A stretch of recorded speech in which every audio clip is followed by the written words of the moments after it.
하나님의 말씀 함께 보시겠습니다. 오늘 우리에게 주시는 하나님의 말씀은 스가랴 14장 9절에서 21절까지의 말씀입니다. 저와 여러분이 한 절씩 교독하시고 마지막 절인 21절은 다 같이 읽겠습니다. 여호와께서 천하의 왕이 되시리니 그날에는 여호와께서 홀로 한 분이실 것이요 그의 이름이 홀로 하나이실 것이라.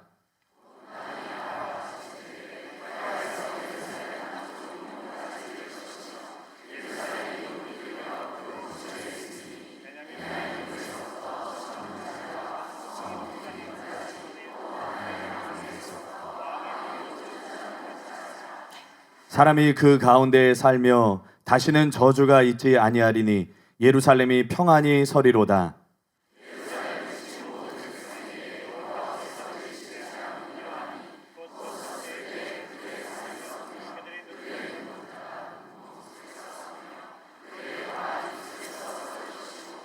그날에 여호와께서 그들을 크게 요란하게 하시리니 피차 손으로 붙잡으며 피차 손을 들어 칠 것이며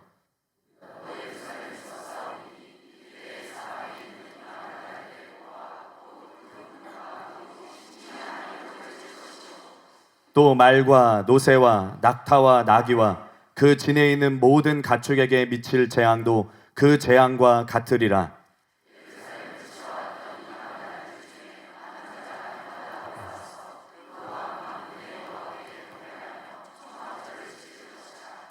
땅에 있는 족속들 중에 그 왕 만군의 여호와께 경배하러 예루살렘에 올라오지 아니하는 자들에게는 비를 내리지 아니하실 것인즉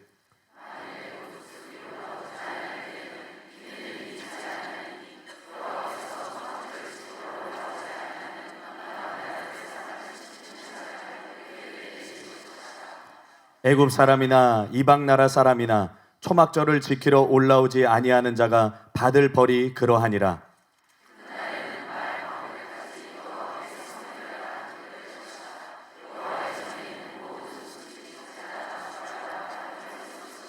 다 같이 읽겠습니다. 예루살렘과 유다의 모든 솥이 만군의 여호와의 성물이 될 것인즉 제사 드리는 자가 와서 이 솥을 가져다가 그것으로 고기를 삶으리라. 그날에는 만군의 여호와의 전에 가나안 사람이 다시 있지 아니하리라. 아멘.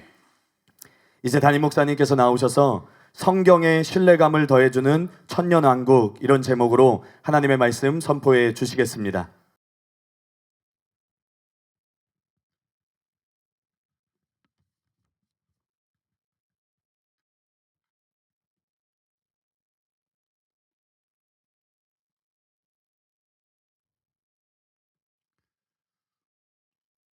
오늘 말씀의 제목이 성경의 신뢰감을 더해주는 천년왕국인데요.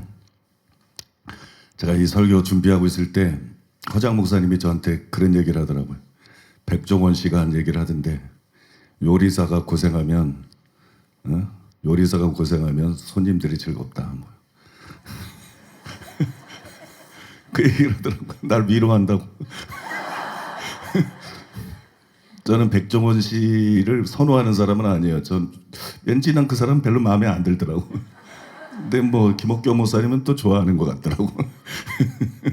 어쨌든 근데 그 말을 했다 그래요. 그래서 참 설교에도 그게 통할 수 있겠다 뭐 그런 생각을 했는데 제가 이 설교를 여러분이 생각하는 것보다도 훨씬 힘들게 준비했어요. 이 설교를 안 할까도 몇 번을 생각해봤고 또 이 설교를 제대로 준비해서 하는 것은 불가능하다고 판단을 했는데 하나님의 은혜로 이 설교를 준비하게 됐는데 그래서 오늘 좋은 사람들은 사형에 처해야 돼.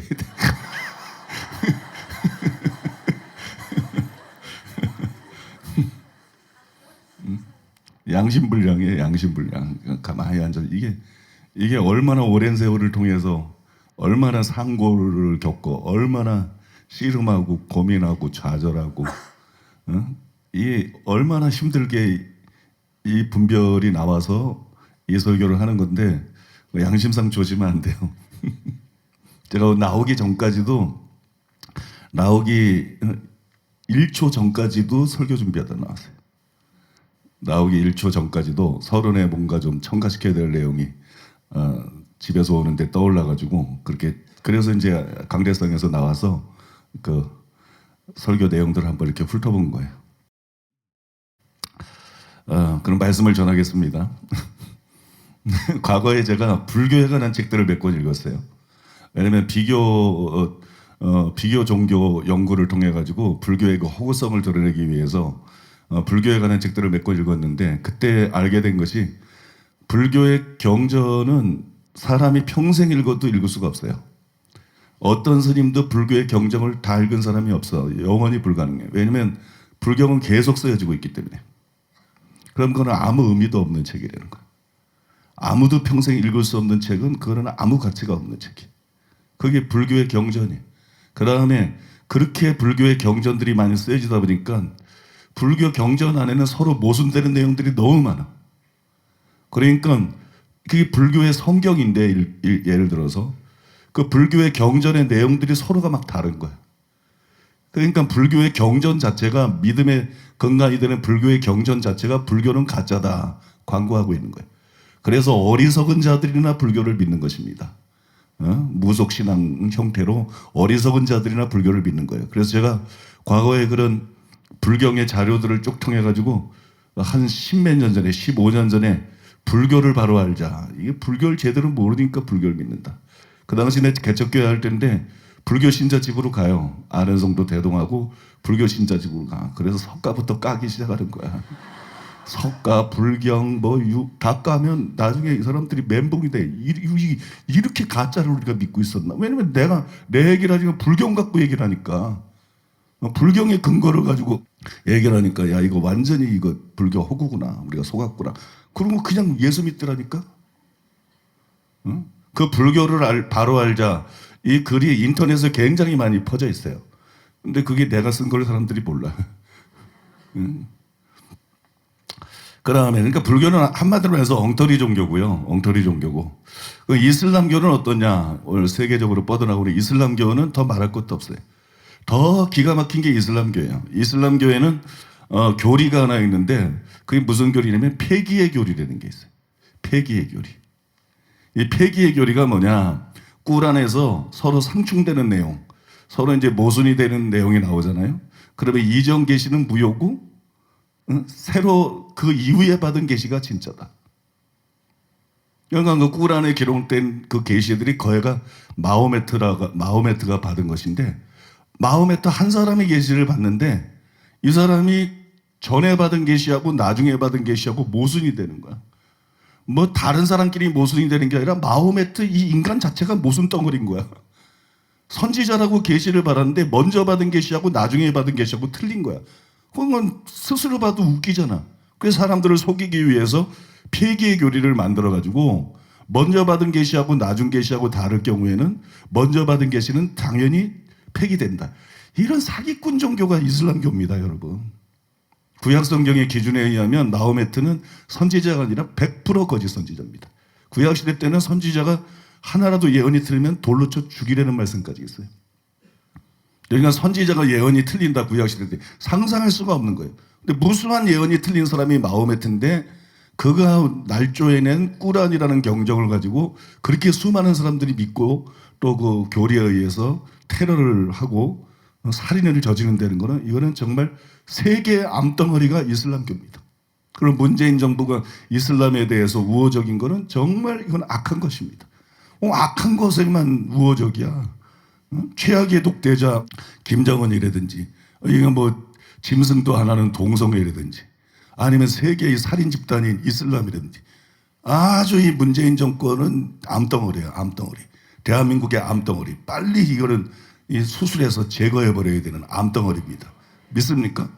기독교는 싫어하고 기독교는 미워하고, 그죠? 어떻게 하든지 간에 교회 못 잡아먹어서 날리고, 뭐 교회 공사한 사람들도 전부 조사하고 그런다 그러더라고. 어떻게 하든 교회를 잡으려고. 아주 사악한 정권입니다. 반드시 심판하고 반드시 끌어내리고 반드시 없애야 될, 다시는 이런 악한 자들이 발흥하지 못하도록 해야 될 줄로 믿습니다. 다행히 국민들이 좀 많이 안 깨어날 줄 알았는데 깨어나고 있고, 교회들도 좀 많이 깨어나고 있는 것 같아요. 아무튼 하나님이 보호하사 우리나라 만세. 그래가지고 하나님께서 이 나라 지켜주시고 살려주시기를 바랍니다. 그렇게 기도합니다. 그러니까 여러분, 이슬람은 절대로 바른 종교가 아니에요. 그러면 기독교는 다르냐? 뭐 성경은 그렇지 않느냐? 성경은 절대로 그렇지가 않습니다. 이게 악한 정권이 들어서다 보니까 H라는 그 채널이 있더라고. 그뭐 히스토리 채널인가 거기가? 아무튼 그 H라는 채널이 있던데 얼마 전에 성경에 대해서 일부 2부로 방송을 해서 보니까 성경은 가짜다, 예수도 가짜다, 복음서에 이걸 방송이라고 합니까, 여러분? 방송이라고? 응? 지들이 성경을 알아야 뭘 한다고? 진짜 어이가 없더라고, 어이가 없어. 아무튼 그냥 기독교를 말살하기 위해서 다방면으로 발악을 하는 것 같아. 아주 진짜 발악을 하는 것 같아, 발악. 응? 마귀에게 속한 자들이.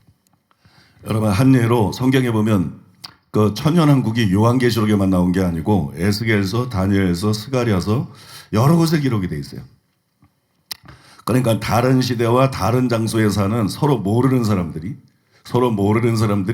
천년왕국에 대해서 그냥 이제 부분 그렇게 기록이 됐다고요. 그래서 제가 계시록을 연구하면서 이제 천년왕국에 대해서 연구를 하면서 솔직히 말해서 겁이 났어요. 솔직히 막 겁이 더럭 나더라고. 야, 이거 기독교도 가짜 아니야?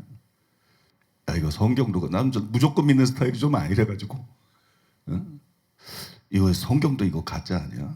왜 그런 겁이 나냐 그러면, 아니, 서로 얼굴도 모르고, 다른 시대, 다른 장소, 몇백 년, 심지어는 수천 년이 차이가 나요. 1000년 이상이 차이가 나. 1000년 전에 살았던 사람이 천년왕국에서 요만큼 기록하고, 1000년 후에 딴 사람이 천년왕국, 요게 서로 모순이 없을 수 있을까? 응? 이게 서로 모순이 없을 수 있을까? 이게 서로 완전하게 조화를 이룰 수 있을까? 만약에 내가 천년왕국에 대해서 지금부터 연구를 하는데 서로 말한 게 틀리면 어떡하지? 나는 성경이 하나님의 말씀이라고 믿기 때문에 믿음을 갖고 있는 거고, 그래서 목사가 된 거고, 그래서 설교를 하고 있는 건데, 이게 내 믿음의 기반인데, 기초인데, 만약에 선지자들이 성경에서 말한 천년왕국이 서로 모순이 되고 다르면 그럼 성경이 가짜라는 거죠. 그건 성경이 전지하신 하나님의 말씀이 아니고, 그죠? 그건 사람의 말이라는 얘기고, 그럼 기독교가 가짜 종교라는 거죠. 불교나 마찬가지로, 이슬람교나 마찬가지로 이거 기독교도 가짜 종교라는 의미 아니냐. 겁이 나더라고요. 겁이 나. 정직하게 성경을 연구하는데 서로 모순되면 어떡하지?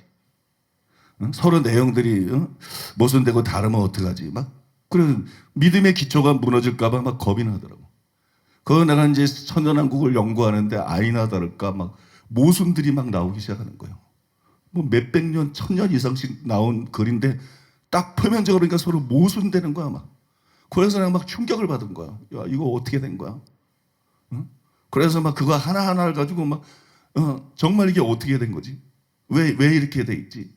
그거 씨름을 하고 그러면서 참 많은 과정을 통해서 하나님께서 깨닫게 해주는데, 그걸 깨닫지 못했을 때는 이게 모순되는 것처럼 딱 보이는데 결국 깨닫고 나서 보니까는 이게 다 들어맞더라고. 그냥 깨닫지 못하고 성경을 보면 모순되는 것처럼 보여요. 근데 그 의미를 갖다가 제대로 깨닫고 나서 보니까 이게 톱니바퀴가 맞아 들어가는 것처럼 착착착착 맞아 들어가는, 그게 나한테는 얼마나 경이로웠는지 몰라요. 너무 경이롭더라고. 야, 이건 하나님이다. 이건 사람이 아니다. 이건 사람이 쓴 글이 아니다. 이건 하나님이다. 이건 하나님이 살아계신 것이다. 이건 성경이 하나님의 말씀이다. 하나님이 정말 살아계신 것이다. 믿습니까? 여러분, 물론 믿고 있었지만 그걸 통해서 다시 한번 재확인하게 됐어요. 공정한 마음으로 천년왕국에 대해서 연구를 하면서 재확인하게 됐어요. 저는 이런 저의 연구 과정이 여러분들 속에 있는 모든 의심들을 몰아내고 여러분들에게 믿음을 줄 줄로 믿습니다. 여러분들의 믿음을 견고하게 할 줄로 믿습니다. 목사가 나처럼 솔직하게 설교하는 사람 별로 없어요. 그죠? 겁이 났다. 난 무조건 맹신하는 사람이 아니거든. 진짜 성경이 하나님의 말씀이면 맞아야지. 틀리면 그게 무슨 하나님의 말씀이야. 틀리는 하나님을 어떻게 믿어? 틀리는 하나님을. 그건 사람들이 조작해낸 거지. H라는 그 채널에서 말한 것처럼 그건 사람들이 조작해낸 거지. 그러니까 하나님의 말씀은 진짜 맞아야지. 하나님의 말씀은 서로 조화가 되고 일치가 돼야지. 믿습니까? 그래서 거기서 얻은 답들이 여러분들의 믿음에 큰 도움이 될 거라고 믿기 때문에 오늘 여러분들과 나누고자 합니다. 첫 번째로 세 가지를 나눌 건데요. 첫 번째로 따라해 보겠습니다. 천년왕국 때 어떻게 구원받은 이스라엘 백성이 백세가 못되어 죽거나 저주받을 수 있는가? 여러분, 이사야 선지자가 천년왕국에 대해서 이렇게 예언을 했습니다. 이사야 65장 17절로 25절. 보라, 내가 새 하늘과 새 땅을 창조하나니 이전 것은 기억되거나 마음에 생각나지 아니할 것이라. 너희는 내가 창조하는 것으로 말미암아 영원히 기뻐하며 즐거워할지니라.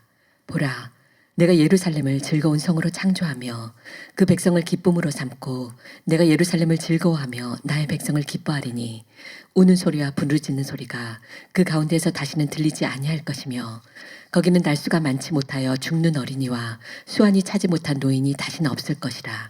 곧 백세에 죽는 자를 젊은이라 하겠고 백세가 못되어 죽는 자는 저주받은 자이리라. 그들이 가옥을 건축하고 그 안에 살겠고 포도나무를 심고 열매를 먹을 것이며 그들이 건축한 데에 타인이 살지 아니할 것이며 그들이 심은 것을 타인이 먹지 아니하리니 이는 내 백성의 수완이 나무의 수완과 같겠고 내가 택한 자가 그 손으로 일한 것을 길이 누릴 것이며 그들의 수고가 헛되지 않겠고 그들이 생산한 것이 재난을 당하지 아니하리니 그들은 여호와의 복된 자의 자손이요 그들의 후손도 그들과 같을 것임이라. 그들이 부르기 전에 내가 응답하겠고 그들이 말을 마치기 전에 내가 들을 것이며 이리와 어린 양이 함께 먹을 것이며 사자가 소처럼 짚을 먹을 것이며 뱀은 흙을 양식으로 삼을 것이니 나의 성산에서는 해함도 없겠고 상함도 없으리라. 여호와께서 말씀하시니라. 제가 갑자기 기억이 나서 말씀드리는데 아까 뭐 불교를 바로 알자 그거 가지고 초창기 때 불교 신자한테 뭐 전도를 하고 그랬는데 불교 신자 집에 가면 제가 제일 먼저 한 말이 석가는 부처가 아니다. 석가모니는 부처가 아니고 석가모니는 부처일 수가 없다. 왜? 불경을 근거로 되는 거야. 사람이 돌을 닦기 시작해서 해탈을 해서 이렇게 부처가 될 수 있는 기간이 있어요. 그것이 지구의 인구, 지구의 연대보다 수십 배 이상이에요. 그러니까 석가는 여지껏 돌을 닦고 있어야 돼. 앞으로도 그냥 그걸 검년이라 그래, 검년. 한 군데는 참 겁나는 년이야, 그게. 검년. 그게 나쁜 의미가 아니에요, 여러분. 그게 연인데 아주 겁나는 거야, 이게. 이 검년은 엄청난 세월이야. 한 군데는 뭐 삼검년이, 무슨 검년이라고 나오고, 어디는 훨씬 더 서로 틀려, 불경들이. 응? 그러니까 뭐 석가가 될 수 있는 그런 부처가 될 수 있는 그 기간이 틀려. 근데 최고로 낮은 거를 불경에 나온 거를 잡아도 지구의 역사보다도 훨씬 깁니다. 그러니까 여러분 석가가 부처가 될 수가 없는 거야. 석가가 부처가 될 수 없는 거. 그런 걸 가지고 석가모니는 부처가 아니야. 근데 왜 부처를 믿어? 그거 부처 아니야. 부처일 수가 없어. 불경이 가짜야? 그럼 왜 믿어? 불경이 진짜야? 그럼 석가는 부처가 아니야. 응? 석가는 지금도 도 닦고 있어. 얘들은 똑같은 인간이야. 그런데 이런 종교를, 이를 터무니없는 종교를 왜 믿냐? 저는 막 그렇게 치고 들어가 버려요. 그러니까 이제 불교 믿는 사람이 와가지고, 불교 믿는 사람 집에 와가지고, 목사가 뭐 화를 내려 그러다가 불경 갖고 얘기하니까 충격을 받는 거야, 사람들이 충격을. 그러고 막 거의 다 예수 믿더라니까. 거의 다 예수 믿으니까 아, 우리가 속았구나. 이거 진짜 아니구나. 불경에 그렇게 나온다는데 뭐 성경에는 그렇게 나온다 그러면 니나 믿어라 그러겠지만 혹시 여기 불교를 아직도 믿고 있거나 끌려 나온 사람 있으면 여러분 이 말씀 가지고 불교 떠나시길 바랍니다. 응? 그 말도 안 되는 종교들이 사람들이 만들어낸 종교예요. 불교가 악한 거는 아니야. 응? 이슬람교처럼 그렇게 악하지는 않아. 응? 선한 면이 많이 있지. 그러나 이거는 그냥 사람이 만들어낸 종교라는 거야. 사람이 만들어낸 종교지 진짜 제대로 하나님을 알고 하나님을 믿고 섬기는 그런 종교는 아니다. 믿습니까? 진짜 하나님을 알고 사람이 만들어낸 종교가 아니라 하나님이 만든 사람. 믿습니까? 그래서 사람을 만든 하나님을 믿는 그런 종교는 진짜 종교는 기독교 하나뿐이다. 오직 길이요 진리요 생명은 기독교 하나뿐이다. 그래서 여러분 다 예수 믿고 구원받으시기를 바랍니다. 이제 조금 전에 우리가 읽은 거 다 잊어먹었죠? 근데 거기에 보면 이렇게 시작하고 있어요. 보라, 내가 새하늘과 새 땅을 창조하나니, 이런 말로 시작을 합니다. 근데 여러분, 새하늘과 새 땅은 궁극적인 천국 아니에요? 계시록에 나오는. 근데 왜 다음과 같은 말씀들이 여기 나오는 거지? 막 혼란이 일어난다고. 무슨 말씀이 나옵니까? 거기는 날수가 많지 못하여 죽는 어린이와 수완이 차지 못한 노인이 다시 없을 것이라. 그 100세에 죽은 자를 젊은이라 하겠고 100세에 못되어 죽은 자는 저주를 받은 자이리라. 이는 내 백성의 수완이 나무의 수완 같겠고. 이게 새하늘과 새 땅에 대해서 말을 하면서 지금 나오는 내용이라니까요. 이 구절 때문에 새하늘과 새 땅에서 어떻게 100세 혹은 100세가 못돼서 죽는 자가 나올 수 있지? 그게 궁극적인 천국인데, 그죠? 그 다음에 또 어떻게 천국에서 저주를 받는 자가 나올 수가 있지? 또 어떻게 천국에 갔는데 겨우 나무의 수완같이 살지? 응? 그럼 나무같이 살다가 오래 살다가 나중엔 결국 천국에서 죽는 거야? 이게 뭐야? 이게 왜 신약에 나오는 그 새하늘과 새 땅의 기록하고는 완전히 달라? 응? 이런 의문이 여기서 나올 수 있잖아요. 그죠? 이런 의문에 대해서 박윤선 목사님은 이렇게 답을 했어요. 살짝 비껴간 건데 실제로 답을 한 게 슬쩍 어려우니까 비껴간 건데 뭐라고 말하면 이렇게 말했어요. 이 말씀은 비유니 여자적으로 해석해서는 안 된다. 그러니까 여자가 문제야. 이 말씀은 비유니 남자적으로 해석해. 물론 그런 뜻은 아닙니다. 문자적으로 해석하면 안 된다. 이 말씀의 비유니 문자적으로 해석하면 안 된다. 비유니까 이 말을 통해서 뭘 표현하려고 그런지 그거를 캐치해야 된다. 이렇게 슬쩍 비껴갖고 또 호크마 종합주석에는 이렇게 쓰여 있어요. 본절은 인간의 평균 수명이 최소한 100세일 것을 묘사하고 있는데 이것은 역사 종말 이후 펼쳐질 새하늘과 새 땅의 시대와는 어울리지 않는다. 왜냐하면 새 세계는 수명이란 것이 아예 없이 영원히 사는 것이기 때문이다. 이러한 난점은 본절의 평균 수명 100세를 문자 그대로 해석하지 않고 영원이라는 의미 정도로 해석할 때 해소될 수 있다. 그러니까 이게 100세 평균 수명이라고 그랬는데 이게 주석을 쓴 사람이 성경을 잘못 본 거예요. 그 이제 일찍 죽는 사람, 저주를 받은 사람이 100세 못해서 죽는다는 거지. 평균 수명이 100세라는 거 아니거든요. 그러니까 이건 성경을 근본적으로 잘못 파악한 거고, 그 다음에 평균 수명을 100세로 말하는 거로 봐서 이 100세라는 게 영원히 사는 거를 이렇게 비유적으로 말한 것이다. 그런데 우리가 딱 들어도 뭐 그런 식으로 표현을 하면 이해가 안 가죠, 그죠? 그러니까 이게 이해가 안 되니까 어거지로 해석을 하는 건데, 근데 왜 이렇게 이해가 안 되는 억지 해석을 하느냐? 그거는 이사야서에 나오는 아까 우리가 읽은 새하늘과 새 땅에 대한 말씀, 이 새하늘과 새 땅을 계시록에 나오는 새하늘과 새 땅으로 보기 때문에. 그러니까 이사야서에는 뭐 100세가 못돼서 죽는 자도 나오고 저주도 받고 막 그런데 계시록에는 영원히 사는 거잖아요. 그죠? 그러니까 서로 다르니까 막 이런 궁세간 여러 가지 뭐 변명들이 나오고 해석들이 나오는 거거든요. 하지만 이거는 구약의 예언의 특성을 놓친 거예요. 구약의 예언은 먼 미래를 내다보는 거예요. 우리가 땅에서도 먼 것을 바라보면 먼 데 있는 산들이 서로 겹쳐서 보이잖아요. 그러니까 구약 예언자들의 예언에는 그런 특성이 굉장히 강합니다. 먼 미래를 보는 거라서 이렇게 하나를 보는 것 같은데 사실 두 개를 보는 거고 막 이런 거. 그러니까 이게 단순히 새하늘과 새 땅을 본 게 아니에요. 천년왕국과 새하늘과 새 땅을 같이 본 거예요. 먼 훗날 일어날 천년왕국과 새하늘과 새 땅을 이사야 선지자가 이렇게 동시에 겹쳐서 이렇게 보고 이 두 가지를 겹쳐서 예언을 한 것이에요. 그래서 여러분 존 마틴이라는 학자가 이거를 잘 지적을 했는데 이렇게 지적했습니다. 65장 17절로 25절 이 구절에서 여호와께서는 천년왕국을 그리셨는데 여기서는 영원한 국가인 새하늘과 새 땅과 동일시되고 있다. 그러나 요한계시록에는 새하늘과 새 땅이 천년왕국 다음에 따르고 있다. 이사야가 이곳에서 하나님의 통치의 두 양상을 구분하지 않고 합쳐서 하나로 본 것이 분명하다. 근데 지난주에 어떤 분이 나한테 메일을 보냈더라고요. 목사님 이사야서에 뭐 천년왕국에 대해서 얘기했는데 거기 보니까 새하늘과 새 땅이라고 나왔는데 새하늘과 새 땅이 어떻게 천년왕국입니까? 이래서 이게 천년왕국에 대한 말씀인 거예요. 믿습니까? 이것이 천년왕국에 대해서도 말하는 것이고 새하늘과 새 땅에서도 말하는 것이고 두 가지 겹쳐보면서 어떤 것은 천년왕국에 속하는 것이고 어떤 것은 새하늘과 새 땅에 속하는 것이고 그렇게 해서 기록되어 있기 때문에 이런 말씀이 모순 같지만 전혀 모순이 아닌 거예요. 이런 예언이 가능한 것이에요. 뭐 어떤 분들도 이렇게 질문할 수도 있어요. 천년왕국 때의 지구를 새하늘과 새 땅으로 부를 수가 있느냐? 물론 여러분 천년왕국대의 지구는 계시록 21장에 나와 있는 새하늘과 새 땅하고는 분명히 다릅니다. 근데 그렇게 부를 수 있느냐? 그렇게 여러분 통합해서 부를 수는 있어요. 왜냐하면 천년왕국대의 지구는 지금 지구하고 같은 지구가 아니에요. 지금 지구하고 같은 지구가 아니라 인류의 타락 이전의 에덴 동산 같은 상태로 회복된 지구입니다. 회복된 지구, 새로워진 지구예요. 그러니까 여러분 새하늘과 새 땅뿐만 아니라 천년왕국과 새하늘과 새 땅을 전부 통틀어 가지고 이사야 선지자가 새하늘과 새 땅이라고 말하면서 두 가지에 대해서 함께 예언하는 것이 충분히 가능한 것이에요. 그런데 천년왕국에 대한 이사야의 예언에서 문제가 되는 것은 이거 하나가 아닙니다.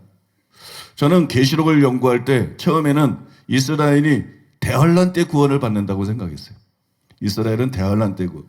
그게 이제 다니엘서 12장 1절이 근거였는데 또 이제 뭐 책들에 보니까 학자들이 다니엘서 12장 1절을 통해서 뭐 대환란은 단순히 환란의 기간일 뿐만이 아니라 유대인의 환란의 기간일 뿐만 아니라 또 이스라엘이 구원받는 기간이다. 근데 뭐 다니엘서 11장 1절에 그렇게 또 문자적으로는 그렇게 나와요. 문자적으로. 그걸 해석을 하면 다른 의미인데 문자적으로 그렇게 나오니까 나도 그렇게 생각을 했어요.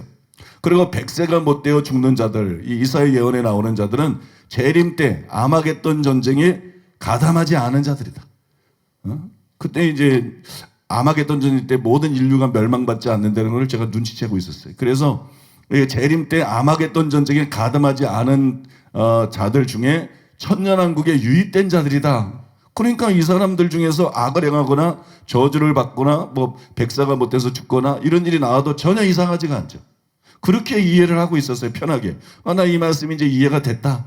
이 말씀이 이제 해석을 했다. 그렇게 생각하고 있었어요. 그러다가 어느 날 이사야서의 다음 구절을 읽고 제가 깜짝 놀랐어요. 이사야 65장 18절로 23절.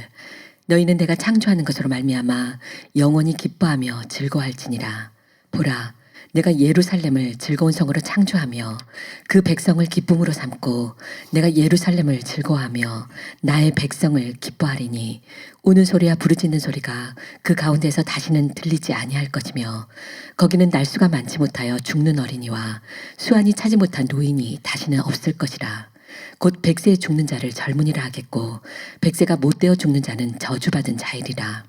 그들이 가옥을 건축하고 그 안에 살겠고 포도나무를 심고 열매를 먹을 것이며 그들이 건축한 데에 타인이 살지 아니할 것이며 그들이 심은 것을 타인이 먹지 아니하리니 이는 내 백성의 수완이 나무의 수완과 같겠고 내가 택한 자가 그 손으로 일한 것을 길이 누릴 것이며 그들의 수고가 헛되지 않겠고 그들이 생산한 것이 재난을 당하지 아니하리니 그들은 여호와의 복된 자의 자손이요 그들의 후손도 그들과 같을 것임이라. 여러분 초록색으로 이렇게 표시한 거를 여러분들이 주목해서 읽어보면 눈치를 채셨을 텐데 그냥 듣기만 하면 지금 왜 이게 충격인지 이해가 안 가실 거예요.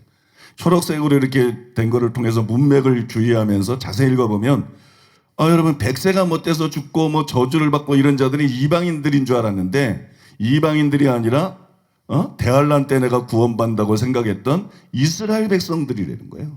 이게 이스라엘 백성들의 예언이죠. 그러니까 여러분 그 당시 제가 가진 생각으로는 이거는 뭐 당황할 수밖에 없는 거예요. 곤욕스러운 그건 불가능한 거예요. 왜 대환란 때 구원을 받았다 그러면 예수님 지상재림 때는 휴거한다는 얘기거든요. 왜 궁극적인 구원을 받은 사람들이 천년왕국 때 궁극적인 구원을 받은 사람들이 이렇게 재앙을 받을 수도 있고 일찍 죽을 수도 이건 말이 안 되잖아. 이거는 뭐 그럼 그런 구원을 뭐 하려고 받아. 그죠? 그럼 예수를 뭐 하려고 믿어요. 이게 완전히 막 뒤죽박죽이 돼버린 거예요. 그래서 여기서 제가 너무 당황을 했어요. 그래서 막 고민을 했는데 고민을 하던 중에 여러분들에게 이미 설명해 드린 대로 제가 깨닫게 된 것이 깜짝 놀랄 만한 사실을 알게 된 거예요. 이스라엘이 대환란 때 회개하고 구원받는 게 아니라 예수님 재림 때 회개하고 구원받는구나. 이게 여러분 거의 여러분도 못 들어본 얘기잖아요. 근데 충격적인 얘기인데 공격이 안 들어오잖아. 성경을 가지고 딱딱 했는데 성경이 실제로 바울이 그걸 말했는데 뭐 내가 말했나 뭐 바울이 말했지. 내가 말했나 뭐 예수님이 말했지. 나보고 그러지만 내가 말했나 요한이 말했지. 성경에 기록되어 있는 거를 그대로 발견하고 그대로 얘기하는 것뿐인데 내가 하는 얘기가 아니니까. 그죠? 뭐 실제로 설명 들어보니까 성경에 그렇게 기록되어 있으니까. 그거를 여러분 깨닫게 된 거예요. 아, 이스라엘이 대환란 때 구원받는 게 아니구나. 그러면서 계시록 해석이 아마 전면적인 재조정들이 있었어요. 막 7장부터 해가지고 7장에 14만 4천부터 뭐 전면적인 재조정이 있고 수술이 있었는데, 아, 이스라엘이 예수님 재림 때 구원받는 거구나. 그러니까 의문이 한순간에 사라지는 거야. 이스라엘이 예수님 재림 때 구원받으니까, 회개하고 구원받으니까, 또 이방인들 중에서도 많은 사람들이 예수님 재림 때 회개하고 구원받으니까, 이방인이 아니라 이스라엘도 궁극적인 구원을 받은 게 아니고 구원을 받은 건데, 한 번 구원 영원한 구원이 아니고 타락할 수 있으니까, 여러분 그들 중에서 어떤 사람들이 하나님 말씀대로 못 살고 재앙을 받고 뭐 100세가 못 돼서 죽고 이런 일들이 얼마든지 가능한 거 아닌가 믿습니까? 얼마든지 가능하거든요. 그러니까 여기 모순인 줄 알았는데 실제는 모순이 아니잖아요. 그래서 제가 이게 진짜 성경은 하나님의 말씀이구나. 하나님이 살아계시지 않다 그러면 불경이나 이슬람교 경전, 꾸란이나 뭐 이런 거랑 비교해 볼 때 이게 가능하지가 않다. 이건 불가능한 일이다. 이렇게 서로 딱딱 일치가 된다는 건 불가능한 거다. 그래서 여러분 더욱더 확신을 하게 됐는데, 지금 이제 뭐 사형을 집행하고 설교를 해야 될 것 같아.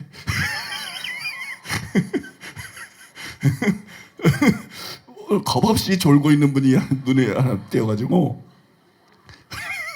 일단 사형을 집행하고 그 다음에 설교를 해야 되지 않을까.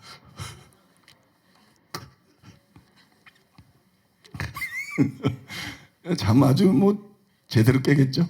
자, 두 번째로 따라해 보겠습니다. 왜 재림 때가 아니라 천년왕국 끝에, 천년왕국 끝에 일어나는 곡과 마곡 전쟁 뒤에 이스라엘이 회개를 하나. 여러분 이사야뿐만이 아니라 에스겔도 천년왕국과 관련 있는 예언을 했습니다. 에스겔은 에스겔서 38장 39장에서 천년왕국 끝에 일어날 곡과 마곡의 전쟁이라고 나와 있죠. 계시록 20장에. 그죠? 곡과 마곡의 전쟁이 있는데, 이 곡과 마곡의 전쟁에 대해서 예언을 했어요. 굉장히 길기 때문에 2장에 걸쳐서 예언을 했기 때문에 지금 여러분하고 다 읽을 수는 없어요. 근데 이 부분에 대해서 물론 다른 견해들도 많이 있습니다. 구약은 더 어려워요. 그래서 견해들이 참 다양하더라고. 다른 견해들도 있지만 이상근 박사님은 38장 39장에 대해서 이렇게 썼어요. 여기 곡과 마곡은 성지에서 볼 때 극북지대에 위치한 강대국으로 이스라엘의 최후의 적으로 간주되었다. 본 예언은 계시록 20장 8절과 9절과 같은 것으로 보며, 거기에서는 곡과 마곡은 사단의 하수인으로 성도들의 최후의 적으로 도전하다가 패배하여 유황불못에 던지우게 되는 것이다. 그렇게 여러분 해석을 했습니다. 저는 이 해석에 동의를 합니다.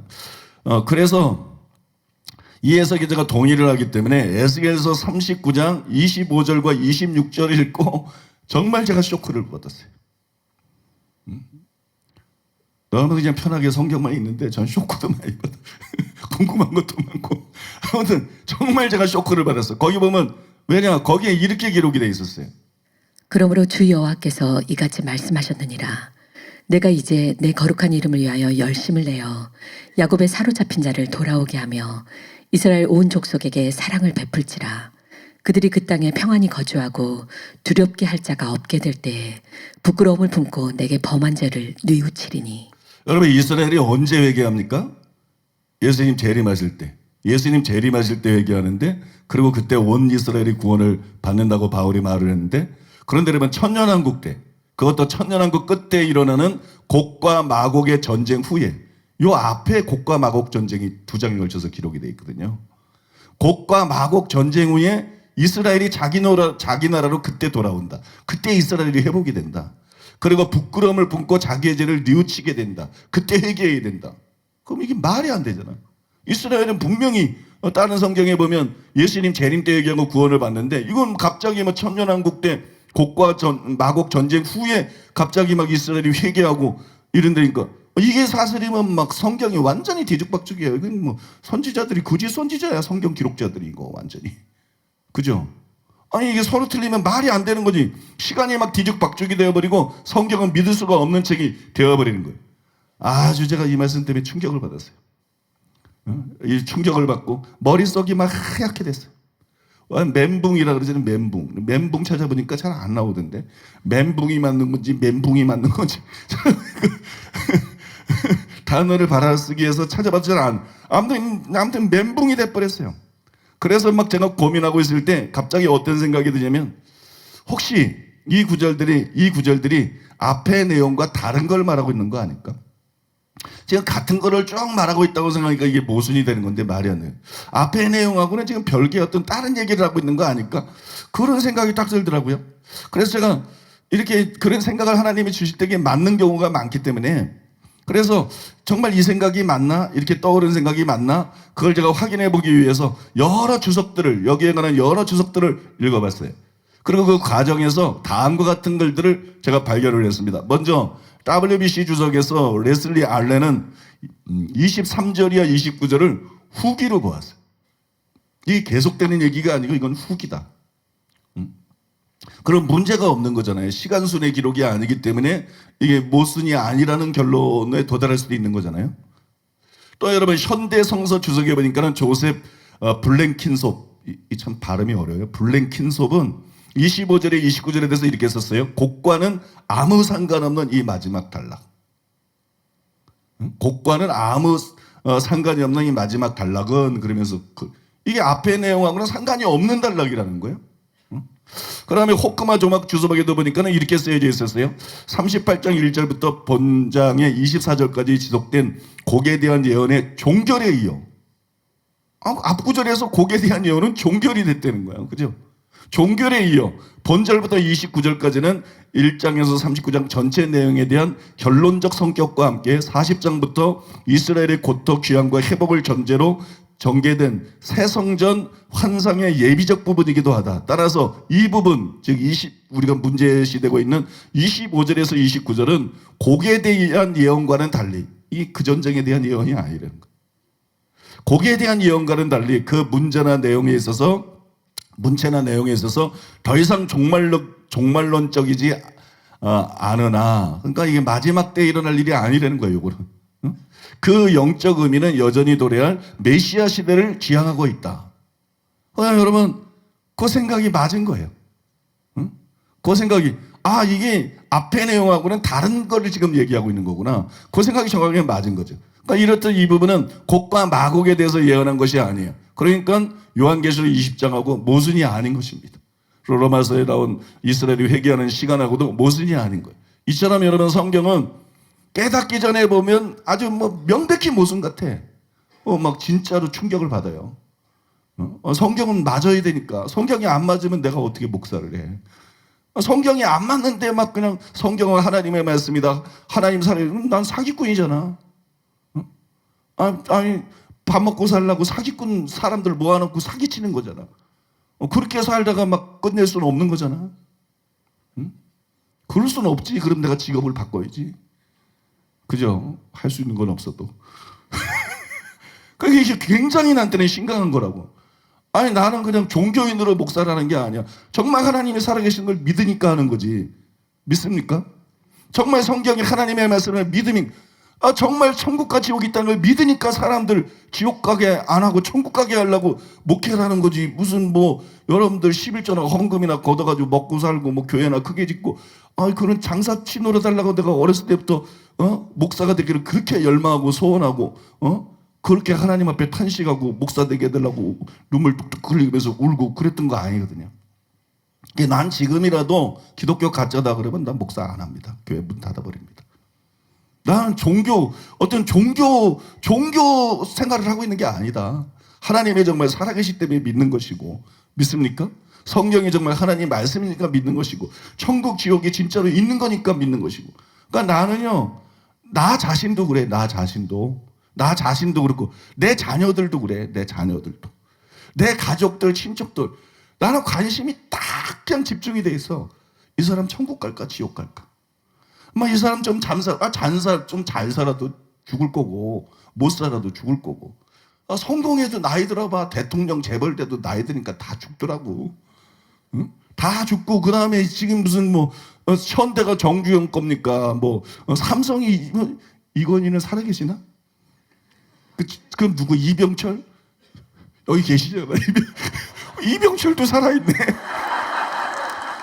어떻게 이병철이 어떻게 살아있지? 이병철 목사님. 아니 전 가짜 이병철이고 진짜 이병철은 죽었어요. 삼성의 이병철. 이건 인생은 지나간단 말이에요. 나도 나이 듣고 있고 인생은 지나간다고. 천국 지역 없으면 뭐 하려고 교회 나와? 뭐 하려고 목회를 해? 뭐 하려고 예수 믿으라 그래? 믿습니까? 그러니까 나는요, 나 자신도 그래. 큰 교회 하는 거 무슨 뭐 크게 난 그런 거 내 천국 가는 거. 아니 큰 교회 목사 중에 지옥 가는 사람들 수두룩해. 큰 교회에서 뭐해? 유명해져서 뭐해? 그 무슨 한기총 회장 그런 거 그딴 거 해서 뭐해? 난 그런 게 내 관심이 아니야. 내가 천국 가는 거. 바울처럼 버림받지 않고 천국 가는 거. 나는 내 자식들 막 무조건 잘 되는 게 아니라 어떻게든 천국 가는 거. 내 부모도 내 형제도 어떻게든 이 사람들이 다 천국 가는 거. 내 관심은 그거야. 내 관심은 그거. 여러분의 관심도 그게 돼야 돼요. 딴 게 되니까 이게 안 통하는 거야. 딴 게 되니까. 내 관심은 누구를 보든지 그거야. 내 관심은 성도를 봐도 그거야. 성도들 봐도. 이 사람들 천국 보내는 거. 천국 가는 거. 여러분 믿습니까? 그러니까 여러분 성경을 깨닫지 못하고 보면 이게 참 성경이 그런 면에서 난 이해가 안 가는데 왜 그렇게 기록하셨는지 몰라도 선지자들이 좀 실력이 문장력이 딸렸는지 이 사람들이 계시만 받다 보니까 공부를 안 했는지 잘 모르겠지만 참 오해하기 쉽게 너무 많이 기록이 돼 있더라고. 오해하기 쉽게 착각하기 쉽게 너무 많이 기록이 돼 있어. 그러나 여러분 성경을 제대로 해석하고 이해하고 보면 성경에는 신기할 정도로 모순이 없어요. 서로 마음에 또 혼자 그냥 해도 막 앞뒤가 안 맞는데 천년 전에 살았던 사람, 몇백 년 전에 살았던 사람, 이 나라에 살았던 사람, 저 나라에 살았던 사람을 선자를 택해가지고 천년왕국에 대해서 아무 개념이 없어. 사람들이 아는 게 없어. 뭐 합치된 게 없어. 그런데 부분 계시를 봤는데 그게 맞아 들어간다는 거는요. 그거는 하나님만이 할 수 있는 일입니다. 하나님만이 할 수. 믿습니까? 하나님이 살아계시다는 증거입니다, 여러분. 기독교가 진짜고 성경이 하나님 말씀이라는 증거입니다. 그러니까 안 믿으면 안 되는 거예요. 사형집행을 안 했더니 또 줘라. 사형집행을 연기했더니 또 줘네. 이런.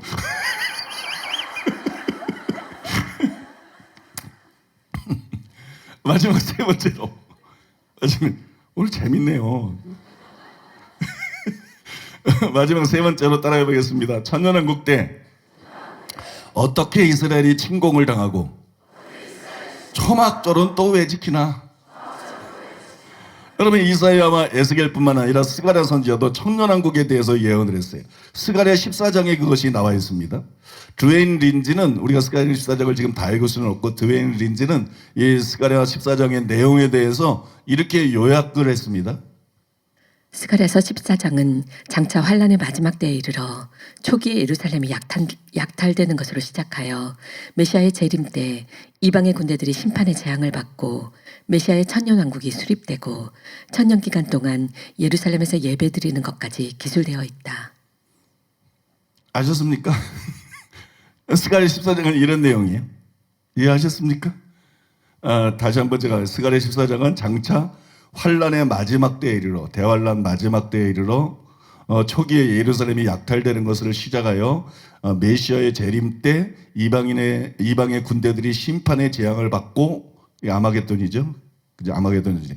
메시아의 천년왕국이 수립되고 그러니까 대환란 그때 이제 이스라엘이 약탈당할 거 그다음에 아마겟돈 전쟁 그다음에 메시아의 천년왕국 수립되고 천년 기간 동안 예루살렘에서 예배들이 천년왕국 동안 어떻게 하나님을 예배하고 섬기는가 거기까지 기술되어 있다. 이제 이해되시죠? 스가랴 14장이 그 내용이에요. 그래서 드웨인 린지는 스가랴 14장 1절을 그리스도의 재림 시에 있게 될 환란으로 보았고 또 2절에 대해서는 2절에 전쟁이 나오는데요. 그 2절에 나오는 전쟁을 아마겟돈 전쟁으로 보았어요. 저는 이 해석에 동의를 하는데 그렇게 보면 4절은 뭐겠어요? 4절은 당연히 재림입니다. 4절에 보면 이렇게 나와요. 그날에 그의 발이 예루살렘 앞 곧 동쪽 감람산에 서실 것이요. 이건 재림을 말하는 거예요. 그래서 여러분 린지도 이 구절을 재림으로 봤는데 그 일은 메시아가 친히 나타남으로 시작할 것이며 메시아가 친히 나타나는 게 재림이죠. 그죠? 그 발이 감람산 위에 설 것이다. 그것은 그가 하늘로 올리우셨던 곳이다. 마이클 벤트리도 이 구절에 대해서 이렇게 썼어요. 스가랴 14장 4절은 지금 4절에 대해서 말씀하고 있잖아요. 스가랴 14장 4절은 사도행전 1장 11절과 밀접한 관련을 맺고 있음이 분명하다. 그러니까 사도행전 1장 11절하고 밀접한 관련을 맺고 있다 그러면 그게 재림을 의미한다는 거예요. 사도행전 1장 11절에 예수님이 하늘로 승천하시는데 천사가 말하잖아요. 너희가 하늘로 올리우심을 본 그대로 다시 오시리라고 말씀했잖아요. 그러니까 이게 재림이죠. 이동원 목사님이 이것에 대해서 더 자세히 설명을 했는데 이렇게 설명했습니다. 이 구절에서 그날에는 승리의 그날입니다. 그날의 그의 발은 누구의 것입니까? 재림하시는 예수님의 발입니다. 그분의 발이 어디에 서신다고 했습니까?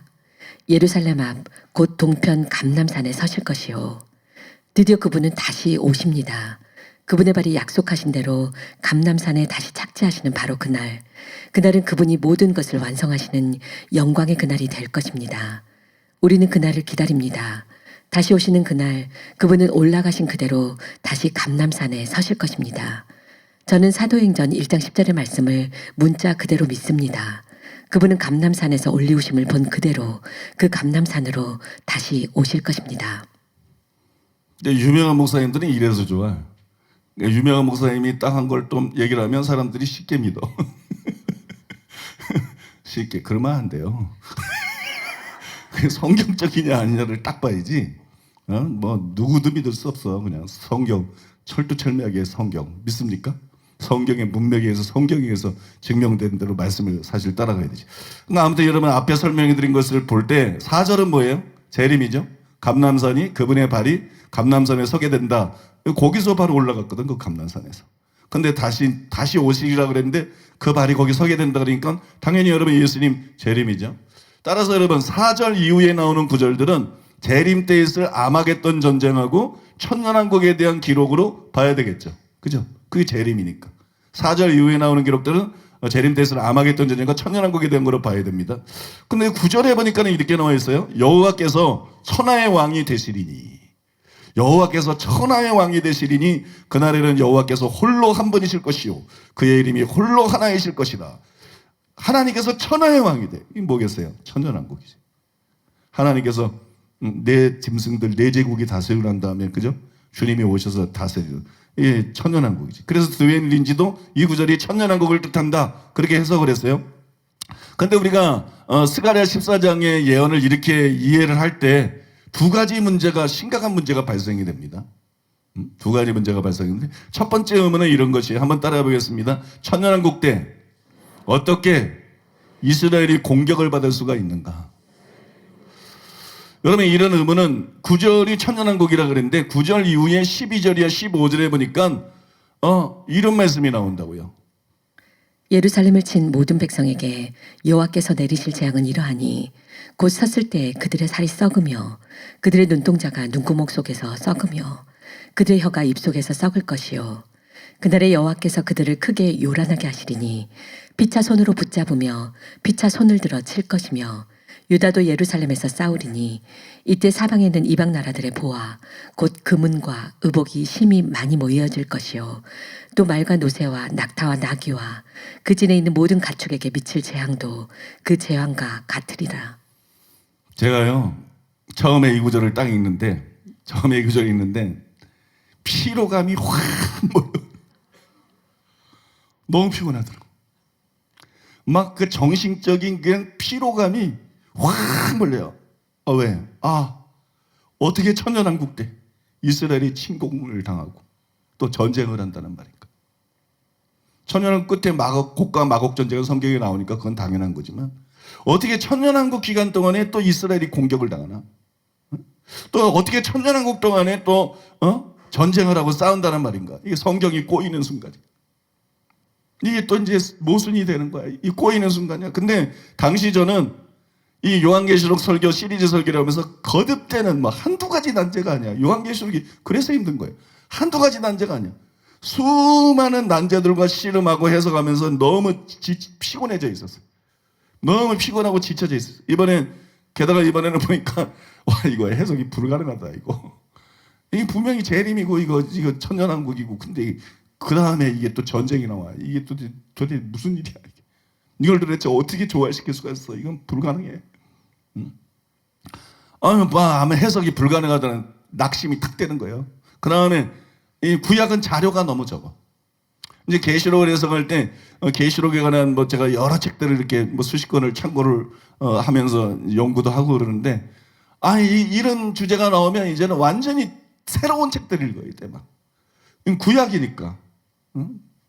그러니까 이게 너무 피곤한 거야. 막 그동안 노래들 찾아보는 게 한두 개가 아니고 읽어보는 게 한두 개가 아니고 확인하는 게 한두 개가 아니고 성경 본문 문맥뿐만 아니라 성경의 원어 다른 역본들 그 다음에 그냥 다양한 해석들 그 해석이 정말 성경적으로 맞나 안 맞나 그냥 읽는 게 아니고 그냥 하나하나 다 따져보고 다 분별하고 다 이게 이제 구약은 어려워요. 왜 어렵냐면 신약하고 구약은 또 다릅니다. 또 모세오경 같은 거는 문제가 다른데 선지서 예언서들은요 학자들도 해석을 잘 못해요. 그래서 뭐 구약 그 예언서들에 대한 책을 보면 이게 통일이 잘 안 돼 있어. 막 중구난방이야. 그만큼 어려워. 그러니까 이거를 자료도 없지. 신약보다 구약은 자료가 또 전 책들도 적어. 그러니까 이거 어떻게 이거를 해석할 수 있나? 이 문제를 어떻게 풀이할 수 있나? 저는 아주 그냥 뭐 엄두가 안 나더라고요. 엄두가. 그래서 물론 이제 시도는 해봤지. 갖고 있는 책들 통해 가지고 시도는 해봤어요. 시도는 해보다가 결국 포기했어요. 그렇게 몇 달이 지났어요. 몇 달. 나 몰라. 아우 골치 아파. 내가 이것까지 꼭 뭐 풀어야 돼. 이거 안 하고도 계시록 다 풀렸잖아. 그냥 그것만 설계하고 말지. 제가 계시록을 이렇게 해석을 하면서 시름을 해서 여지가 안 풀린 게 하나도 없었어요. 다 하나님 은혜로 정말 불가능해 보이는 것 같은 것들이 하나님 은혜로 많은 이런 시행착오도 겪고 과정을 겪으면서 결국은 풀렸어요. 근데 이거는 진짜 못하겠다. 이제. 너무 피곤하기도 하고 이건 이제 못해. 난 더 이상 못해 먹어. 그리고 이제 포기를 하고 있었어요. 그래서 앞에 깨달은 것들을 가지고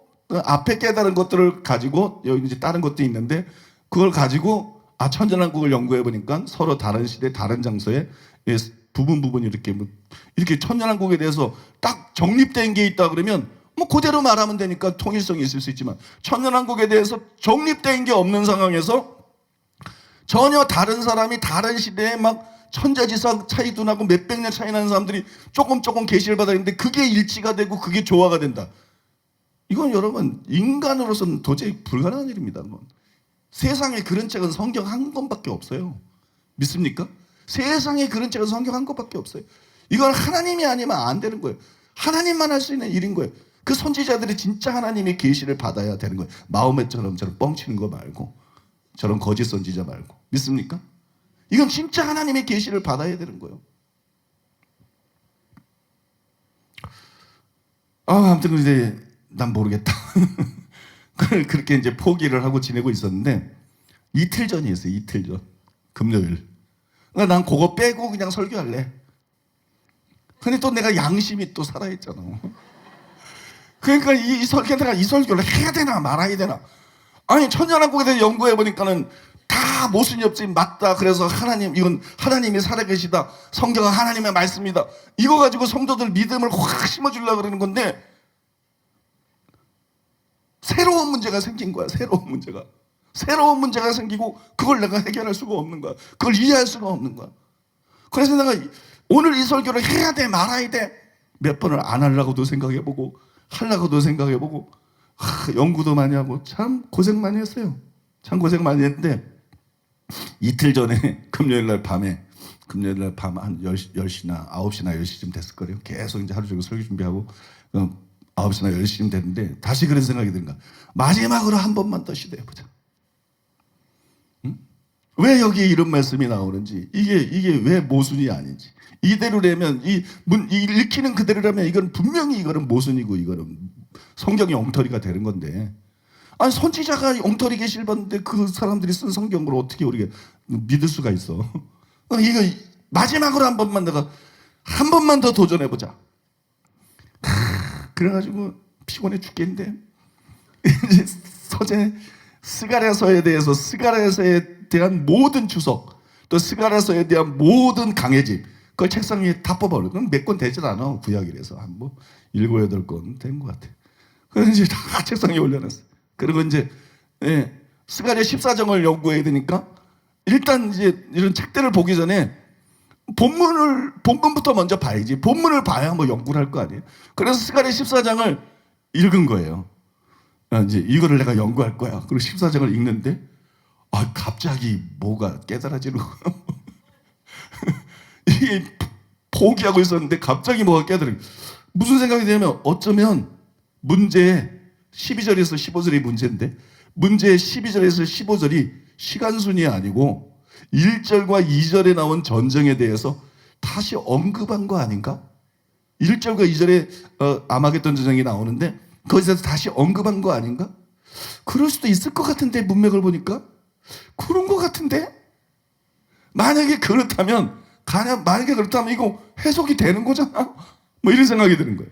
그리고 12절을 보니까 그게 이제 9절에 여호와께서 온천의 왕이 될 거, 천년의 왕국에 대한 예언이 딱 나가면서 10절에 나오니까는 이게 모순이 되는데 그 12절에 딱 보니까 예루살렘을 이르는 거예요. 예루살렘을 치는 이 아니고 예루살렘을 친 이 부분이 눈에 딱 들어오는 거예요. 과거 시제네. 지금 치는 게 아니네. 천년왕국이 시작되고 지금 치는 게 아니네. 예루살렘을 과거 시제네. 그러면 정말 이 구절들이 1절, 2절에 대한 추가 설명일 수도 있겠다.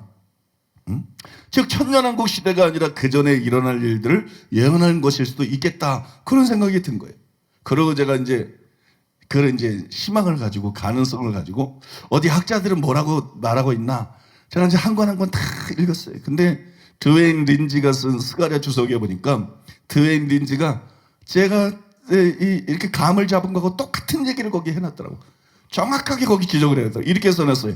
이스라엘의 대적들의 멸망, 그러니까 스가랴 14장 12절에서 15절 문제의 구절에 대한 주제인데 이스라엘 대적들의 멸망, 이 삽입구적인 회상에서 여기서 끝난 거야. 이건 삽입구구나. 순서대로 기록, 시간순으로 기록 안 하는 게 삽입구인 거예요, 여러분. 삽입구는 시간순으로 기록하는 게 아닌 거야. 그게 삽입구인 거야. 근데 이 삽입구적인 회상 끝난 거야. 회상 지금이 아니야. 그죠? 이 삽입구적인 회상에서 가로하고 예루살렘을 향하여 싸운 열국이라는 말은 2절과 연관된다. 이거 2절에 나오는 그거 말한 거 아니야? 그렇게 생각했는데 2절과 연관된다. 스가랴는 이방 동맹국들에 의한 예루살렘 침범의 제2단계를 묘사하였다. 이때 이방 군대들은 예루살렘 주변에서 파멸될 것이다. 그리고 가로 열고 12장 2절이야 9절에서 이미 묘사한 대로 바로 그것에 대해서 여기서 부연 설명을 하고 있다는 거죠. 그죠? 그런 얘기잖아요. 그러나 성경을 보니까 실제로 그런 거야. 이게 여러분 알고 나면 참 쉬워. 근데 이게 안 보여. 이게 안 보여요. 몇 달 동안 안 보여. 그게 알고 나면 참 간단한데 이렇게 어렵게 그리고 기적적으로 오랫도록 제가 가지고 있던 의문이 해결이 됐어요. 그래서 이 설교를 기쁨으로 할 수 있게 됐어요. 기쁨으로 할 수 있겠고 떳떳하게 할 수 있게 됐어요. 떳떳하게. 응? 이제 다 풀렸으니까 천년왕국에 대한 그런 모순으로 여겨졌던 것들이 다 해석을 하니까 다 해결이 돼요. 여러분 하나님은 정말 살아계시다는 걸 믿으시기 바랍니다. 그 성경은 정말 사람의 글이 아니라는 걸 믿으시기 바랍니다. 성경은 하나님의 말씀이라는 걸 믿으시기 바랍니다. 기독교와 비교할 수 있는 것은 세상에 없습니다. 기독교 같은 종교는 세상에 없습니다. 응? 구원받을 만한 이름은 예수님 한 분 이름밖에 없습니다. 여러분 믿습니까? 자, 이제 스가랴 14장에 이게 첫 번째 의문을 다룬 거예요. 그 두 번째 의문은 뭐냐? 이제 첫 번째 의문하고 제 두 번째 의문이 참 또 골치 아픈 의문인데 따라해 보겠습니다. 천년왕국 때 왜 유대인은 이게 띄어쓰기를 잘못했어. 다시 하겠습니다. 천년왕국 때 왜 유대인은 물론 이방인들까지 초막절을 지켜야 하는가? 이게 정말 골치 아픈 거 아니에요? 응? 스가랴는 천년왕국에 대해서 예언하면서 초막절을 지키러 올라오지 않는 이방인들과 그들이 받을 재앙에 대해서 말을 했습니다. 스가랴 14장 16절로 19절. 예루살렘을 치러왔던 이방 나라들 중에 남은 자가 해마다 올라와서 구왕 만군의 여호와께 경배하며 초막절을 지킬 것이라. 땅에 있는 족속들 중에 구왕 만군의 여호와께 경배하러 예루살렘에 올라오지 아니하는 자들에게는 비를 내리지 아니하실 것인즉 만일 애굽 족속이 올라오지 아니할 때에는 비 내림이 있지 아니하리니 여호와께서 초막절을 지키러 올라오지 아니하는 이방 나라들의 사람을 치시는 재앙을 그에게 내리실 것이라. 애굽 사람이나 이방 나라 사람이나 초막절을 지키러 올라오지 아니하는 자가 받을 벌이 그러하니라. 여기 초막절이라는 말이 3번 나왔어요.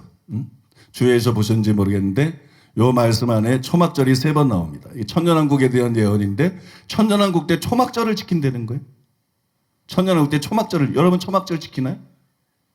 근데 천년왕국 때 초막절을 지킨다는 거예요. 초막절이 뭐냐? 이스라엘의 3대 절기 중에 하나예요. 그런데 구약 시대도 아니고 왜 천년왕국 때 초막절을 지킬까요? 이게 이제 굉장히 생각을 이상하게 만든다고. 이상하게 만드는데 이 구절을 읽으면서 우리는 히브리 관점에서 성경 보기 이런 사상이 있어요. 히브리 관점에서 성경 보기 이런 사상이 있는데 여기 미혹된 사람들이 주장이 맞다는 말인가? 그 사람들은 우리가 유대인들의 절기를 지켜야 된다 그러잖아요. 유대인의 그런 음식 규례들을 지금도 따라야 된다 그러잖아요. 그죠?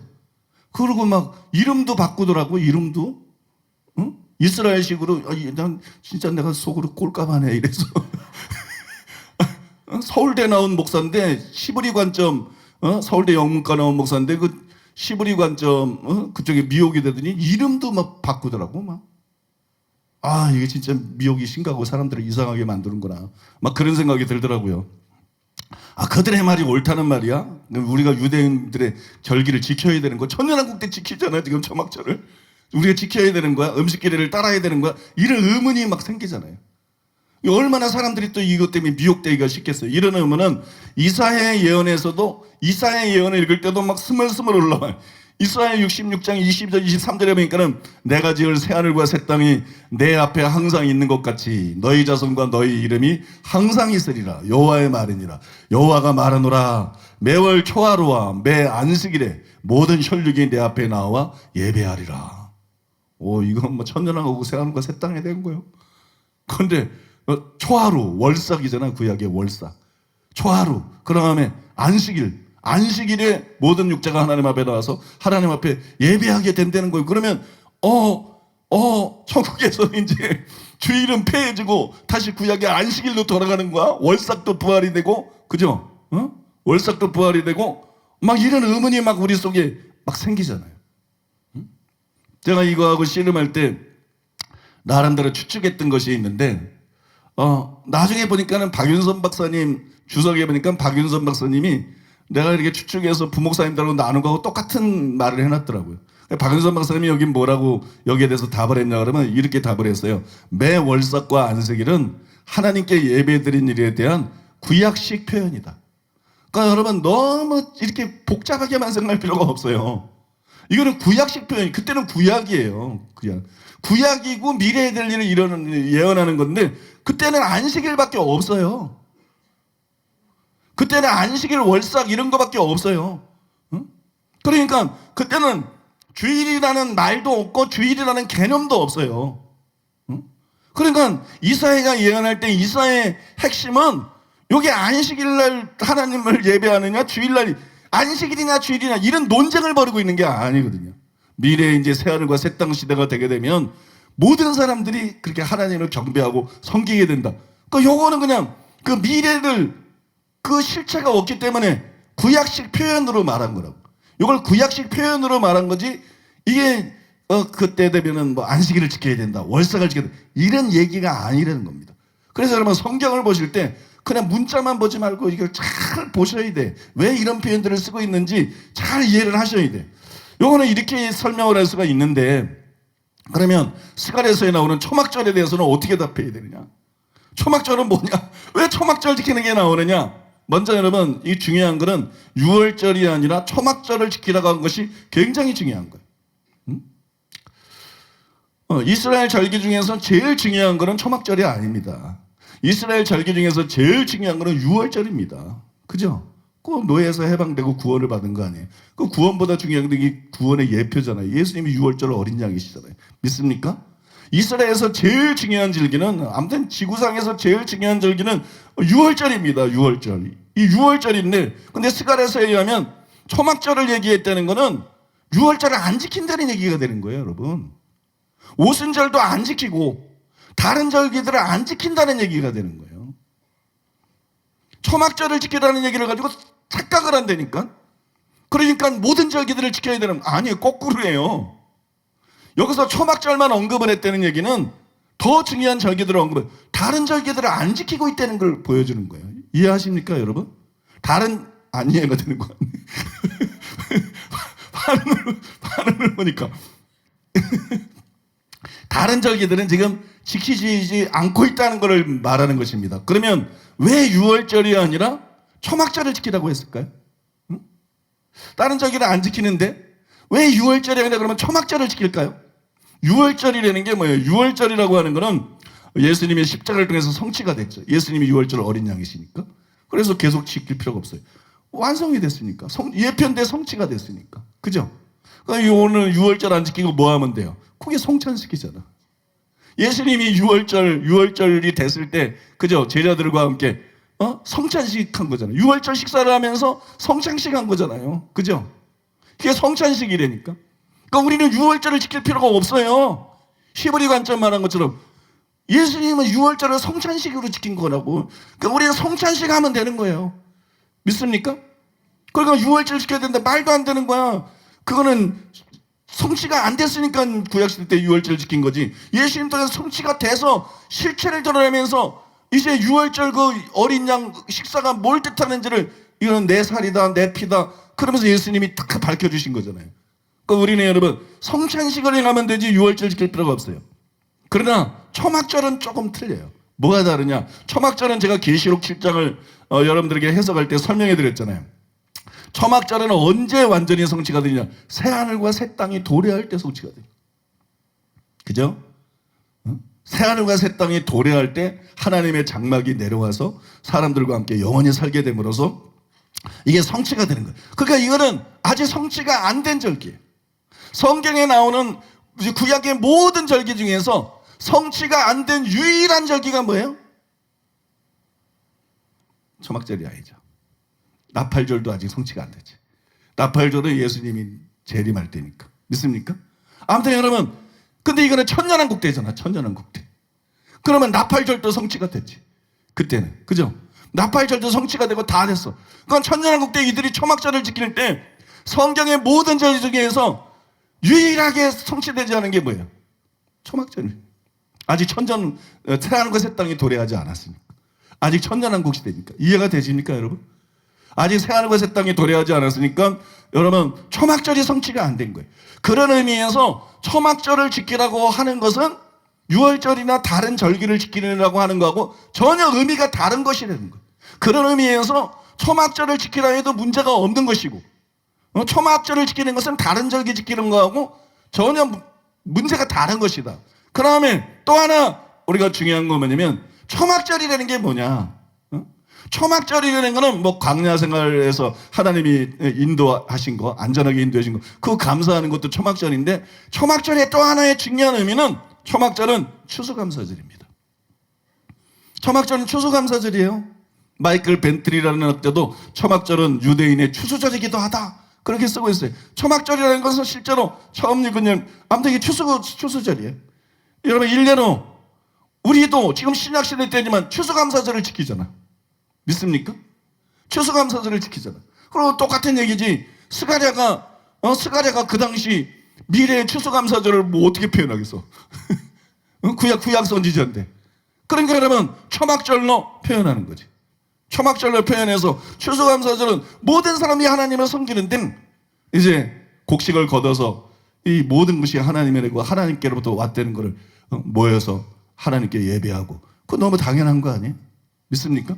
이게 히브리 관점에서 보는 그런 걸 주장하고 있는 내용이 아니라는 거예요. 문자만 보면 그걸 말하고 있는 것 같은데 그걸 주장하고 있는 것이 아니라 미래의 하나님의 백성들이 이렇게 하나님을 감사하고 섬길 것이다. 그러니까 천전한국 때 최고의 축제 중에 하나는 뭐가 되는 거예요? 초막절이 되는 거예요. 추수감사절. 다 하나님을 믿으니까. 믿습니까? 다 하나님을 믿으니까. 그다음에 또 땅의 저주, 아담과 하와가 타락하면 저주가 없어졌잖아요. 가시와 엉겅퀴 나는 게 다 없어지고 회복이 됐잖아요. 그래서 완전히 그냥 온 세계가 대풍년을 거두는 거야. 믿습니까? 온 세계가 대풍년을 막 거둬. 그러니까 그 사람들이 하나님 앞에 나와서 하나님 추수감사절로서 초막절, 추수감사절을 지키면서 하나님을 높이고 경배하는 것. 이건 너무나 당연한 것입니다. 그러니까 이것이 히브리 관점에서 보는 그런 내용을 말하고 있는 것이 절대로 아니다. 그거 여러분들이 이해하시고요. 이제 더 결정적인 답이 하나 있는데 그거는 20절과 21절입니다. 스가랴 14장 20절과 21절. 그날에는 말방울에까지 여호와께 성결이라 기록될 것이라. 여호와의 전에 있는 모든 솥이 제단 앞 주발과 다름이 없을 것이니 예루살렘과 유다의 모든 솥이 만군의 여호와의 성물이 될 것인즉 제사 드리는 자가 와서 이 솥을 가져다가 그것으로 고기를 삶으리라. 여러분 WBC 주석에서 랄프 스미스는 이 구절에 대해서 뭐라고 썼느냐 이렇게 썼어요. 구약의 제사장에게 19절 20절의 말씀보다 더 충격적인 말씀을 없었을 것이다. 저자는 거룩한 것과 부정한 것 사이에 구별이 없어질 때가 올 것이라고 말한다. 시온을 침략한 자들의 도구였던 말들도 제사장들의 두건처럼 거룩하게 될 것이며 삶는 그릇들도 성전 안에 있는 거룩한 그릇들과 같아질 것이다. 유대인과 이방인 깨끗하고 더러운 것 사이에 차이점이 없어질 것이다. 조금 전에 읽어드린 말씀이 천년왕국이 되면 성속의 구분이 없어진다. 구약시대 때는 뭐 날들도 그렇고 뭐 장소도 그렇고 뭐 여러 가지 음식도 그렇고 이 성속의 구분들이 많이 있었잖아요. 그래서 그럼 그걸 지킨 게 구약의 그런 거 아니에요? 날 지키고 뭐 음식 규례 이런 거 아니에요? 근데 천년왕국이 되면 성속의 구분이 완전히 없어진다. 이상근 박사님도 이 구절에 대해서 이렇게 썼어요. 여호와께 성결이라. 메시아 왕국에서는 모든 것이 거룩하고 불결하고 불경건한 것은 제거됨으로 만물이 거룩해진다. 여기 이 어굴은 극히 거룩하여 제사장의 두건 전면에 정금패에만 새긴 것이었으나 여호와께 성결이라는 게 그 패에만 새겼던 거예요. 메시아 왕국에서는 말방울에게까지 이 어굴을 기록한 것은 성과 속의 구별이 없어지고 성이 보편화된다는 것이다. 전에 모든 솥이 제단 앞 주발과 다름이 없을 것이니 제물을 삼기 위한 솥도 희생제물의 피를 받던 거룩한 주발과 같아진다. 즉 성속의 한계가 없어진다는 것이다. 이처럼 천년왕국 시대가 되면 성속의 구분이 없어집니다. 모든 성속의 구분이 없어져요. 그런데 그런 시대에 히브리 관점에서 성경 보기에 미혹된 사람이 주장하는 것처럼 이스라엘의 모든 절기를 지키고 구약의 음식의 규례들을 지킬 리가 있겠느냐? 그럴 리가 없다는 얘기죠. 그죠? 그럴 리가 없다는 얘기입니다. 또 생각해 보세요. 신약시대 때에도 지키지 않던 것들을 갑자기 왜 천년왕국 시대에 지키겠느냐? 역시 그럴 리가 없다는 것이. 믿습니까? 그러니까 여러분 히브리 관점에서 성경 보기 이것은 대단히 잘못된 것이라는 거예요. 저는 비성경적인 히브리 관점에서 성경 보기 이거 반대하는 일로 긴 시간을 보낼 마음은 없어요. 그러나 뭐 쐐기를 박을 필요 있는 것 같아요. 전에도 인천에 보니까 이스라엘 선교사였던 어떤 여자 목사님이 우리 교회 출석하는데 히브리 관점에서 미혹된 사람이고 나한테 편지를 보내놔서 그냥 제명시켜 버렸는데 또 성도들을 좀 미혹할 수도 있고 그러니까 제명시켜 버렸는데 우리 교회는 나오지 말라 그랬는데 여러분 아무튼 이제 히브리적 관점에서 성경 보기 이거는 잘못된 것이다. 이게 거기뿐만 아니라 그 신사도 운동 이쪽 진영도 이 색채가 강해요. 조심해야 돼 그런 거. 조심해야 됩니다. 그 쐐기를 박는 차원에서 한 가지만 말씀드리겠습니다. 이제 한 가지만 말씀드리고 거기 결론이에요. 오늘 설교를 마치겠는데요. 로마서 14장 1절에 5절에 보면 이렇게 기록되어 있어요. 믿음이 연약한 자를 너희가 받되 그의 의견을 비판하지 말라. 어떤 사람은 모든 것을 먹을 만한 믿음이 있고 믿음이 연약한 자는 채소만 먹느니라. 먹는 자는 먹지 않는 자를 업신여기지 말고 먹지 않는 자는 먹는 자를 비판하지 말라. 이는 하나님이 그를 바르셨습니다. 남의 하인을 비판하는 너는 누구냐? 그 서 있는 것이나 넘어지는 것이 자기 주인에게 있음에 그가 세움을 받으리니 이는 그를 세우시는 권능이 주께 있습니다. 어떤 사람은 이 날을 저날보다 낮게 여기고 어떤 사람은 모든 날을 같게 여기나니 각각 자기 마음으로 확정할지니라. 이게 여러분 쐐기를 박을 수 있는 말씀이에요. 바울이 5절에서 뭐라 그랬느냐? 어떤 사람은 이 날을 전날보다 낮게 여기고 어떤 사람은 모든 날을 같게 여기나니 각각 자기의 마음으로 확정할지니라 이렇게 말했어요. 그 당시 초대교회는 유대교 출신의 신자들이 있었어요. 유대교 출신의 신자들이 많이 있었기 때문에 여기 자유를 줬어요. 꼭 뭐 안식일을 지켜야 된다, 꼭 주일을 지켜야 된다, 이렇게 결정을 한 게 아니라 사도 바울이 자유를 줬어요. 그래서 그렇기 때문에 이 날을 전날보다 낮게 여기더라도 꼭 주일이 아니라 뭐 안식일을 고집하고 안식일의 예배를 드리더라도 그거를 구원의 조건으로 주장하는 게 아니라면 이단은 아닙니다. 이단이라는 말은 그렇게 쉽게 하는 게 아니에요. 그러니까 그걸 구원의 조건으로 여기지 않는다면 그거는 성경에 비춰볼 때 그럴 자유가 있어요. 그거 이단이 아니에요. 이단이 아니에요. 그러니까 여러분들이 그러니까 뭐 히브리적 관점에서 성경 보기 이 목사님 문제 없는 거 아닙니까? 여러분들이 그렇게 생각할 수 있어요. 그런데 뭐가 문제냐? 그러나 바울은 다음 장인 15장 1절에서 이렇게 썼어요. 믿음이 강한 우리는 마땅히 믿음이 약한 자의 약점을 담당하고 자기를 기쁘게 하지 아니할 것이라 이렇게 말했어요. 이처럼 바울은 신자를 두 부류로 나눴어요. 믿음이 강한 자, 믿음이 약한 자. 둘로 나눴어요. 믿음이 강한 자, 믿음이 약한 자. 그 다음에 유대교가 거룩하게 여기는 날들을 중요하게 여기고 그 음식 규례들을 지키는 자들을 믿음이 약한 자라고 칭했어요. 이건 믿음이 약한 자다. 그리고 그 날들을 지키는 것을 바울이 뭐라고 그러냐? 약점이다. 그들의 약점을 우리가 담당해야 된다. 그거는 약점이다. 그게 강점입니까? 그게 좋은 것입니까? 그건 믿음이 약한 것이에요. 그 다음에 그거는 약점이에요. 이거를 여러분 홍인규 교수님도 14장을 해석하면서 다음과 같이 잘 지적을 했어요. 강한 자와 연약한 자 사이에는 음식 문제 외에 또 다른 문제가 있었다. 그것은 특별한 날과 관련하여 연약한 자는 안식일과 그의 유대 명절들을 거룩하게 구별하여 지키고 강한 자는 모든 날을 거룩한 날로 취급한 것이다. 달리 말하면 연약한 자는 음식을 구분하든 날을 구분하고 강한 자는 그런 그분들을 무시하였다. 그러면 생각해 보세요. 왜 우리가 믿음이 약한 자가 되어야 되죠? 왜 우리가 믿음의 약한 자의 편에 서야 됩니까? 왜 우리가 믿음이 약한 자를 따라야 됩니까? 유대교의 규례대로 음식을 어떤 거 먹고 못 먹고 이 믿음이 약한 거라는 거예요. 바울의 말이에요. 믿습니까? 뭐 안식일을 지키고 무슨 절기를 지키고 히브리 관점을 떠들이는 게 초대교회 성도들에게 바울이 말한 걸 보면 이거는 믿음이 약한 거라는 거예요. 그 다음에 이런 거를 무시하는 사람들이, 이런 거를 안 지키는 사람들이, 이제 이런 거를 폐해졌다는 걸 아는 사람들이 믿음이 강한 사람이라는 거예요. 믿습니까? 그리고 우리 믿음이 강한 자, 그러니까 사도 바울도 거기에 속해 있던 거예요. 사도 바울도 거기에 속해 있었어요.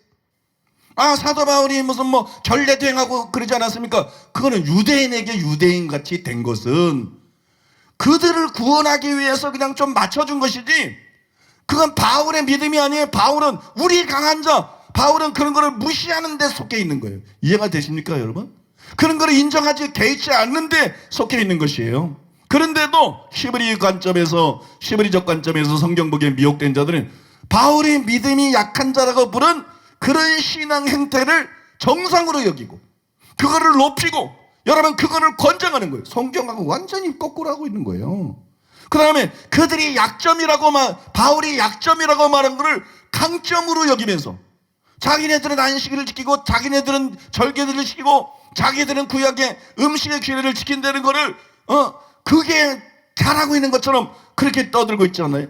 이렇게 여러분 모든 것을 둔갑시켜버린 거예요.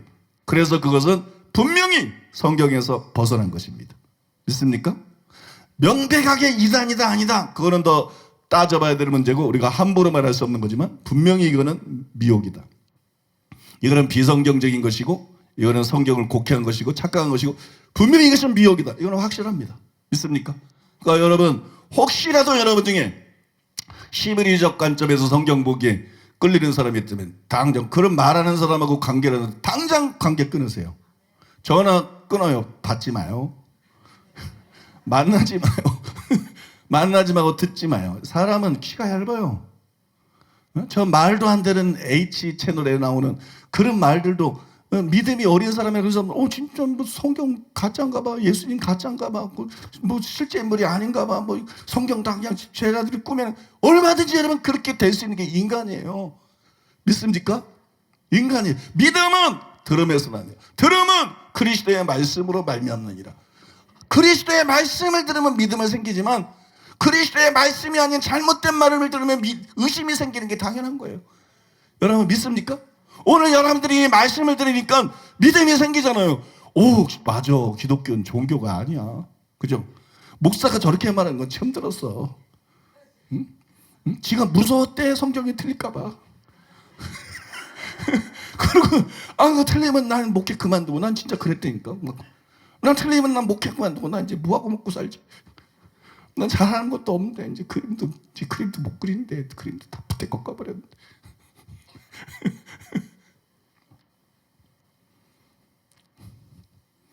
하나님은 살아 계십니다. 하나님은 살아 계시고 성경은 진실로 하나님의 말씀입니다. 천국과 지옥은 실제로 있습니다. 여러분 성공 실패 그 별거 아니에요. 그건 두 번째 세 번째예요. 제일 중요한 거는 회개하는 거예요. 제일 중요한 거는 바른 믿음 갖는 거예요. 자기중심 되지 말고 주님 위해서 사는 거예요. 주님 말씀대로 사는 거예요. 제일 중요한 것은 거듭나서 새로운 피조물이 되는 거예요. 새하늘과 새 땅이 뭔데? 새하늘과 새 땅은 천지창조 때는 거꾸로 만들었어요. 땅부터 만들고 식물부터 만들고 동물부터 만들고 새들부터 만들고 사람 만들었어요. 왜 그래요? 그러면 사람이 죽어. 사람만 먼저 만들면 사람만 먼저 만들면 이건 뭐 해도 없어, 깜깜해, 비는 곳도 없어, 뭐 풀도 없어, 먹을 것도 없어. 그러니까 이게 사람을 위해서 지구를 만든 거기 때문에 사람을 제일 마지막에 만들었어요. 근데 여러분 새하늘과 새 땅을 위해서는 사람을 제일 먼저 만드는 거야. 새로운 피조물로 사람을 제일 먼저 만드는 거야.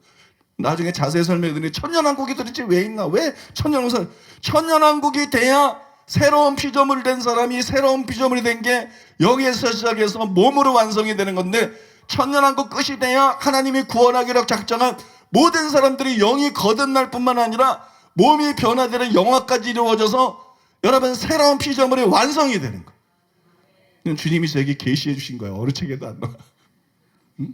천년왕국 씨름할 때 계시해 주신 거예요.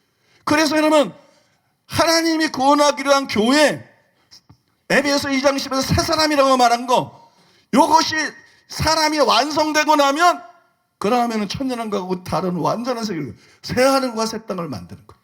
새하늘과 새 땅을 만들고 새 예루살렘 성이 되는 거예요. 이 왜 새하늘이냐? 왜 새 땅이냐?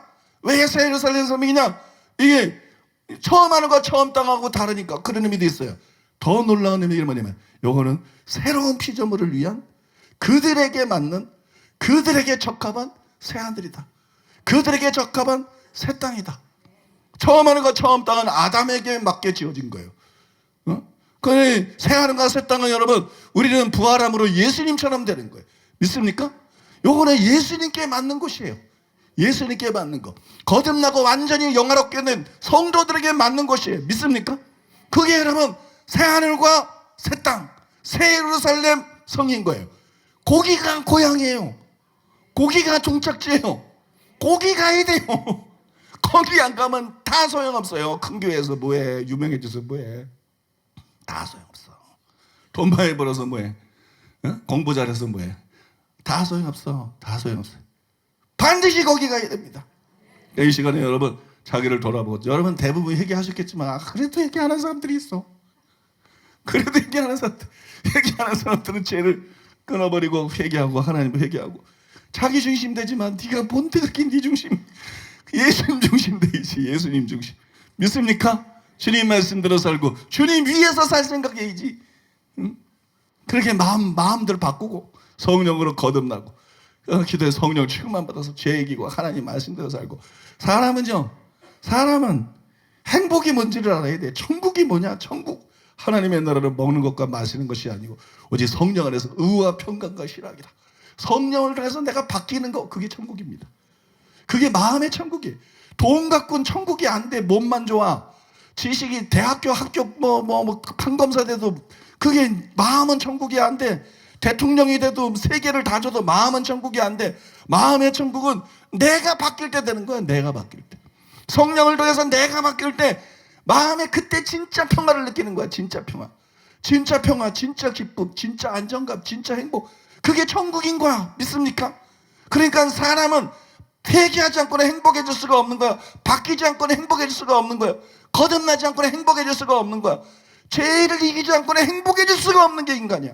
짐승하고 다른 거야. 우린 짐승이 아니야. 짐승이야 뭐 먹을 것만 막 던져주면 다 행복하고 꼬리치고 난리지만, 우리는 여러분, 우리는 내가 회개하지 않으면, 내가 바뀌지 않으면, 내가 거룩해지지 않으면, 내가 다른 하나님을 사랑하고 비이기적이 돼서 다른 사람을 사랑하고 이렇게 되지 않으면 절대로 행복해질 수 없는 게 인간이에요.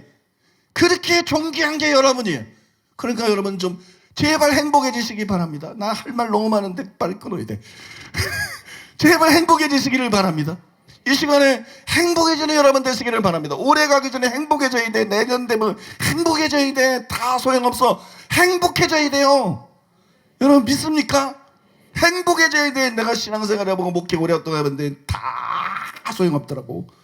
그냥 내가 말씀대로 살아서 행복해지는 게 남는 거더라고.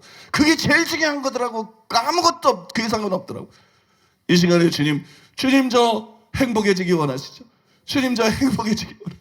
죄 이기게 도와주세요. 말씀대로 살게 도와주세요. 이기심 버리게 도와주세요. 주님 사랑하게 도와주세요. 다른 사람 용서하고 사랑하게 도와주세요. 거룩하게 도와주세요. 믿습니까? 겸손하게 도와주세요.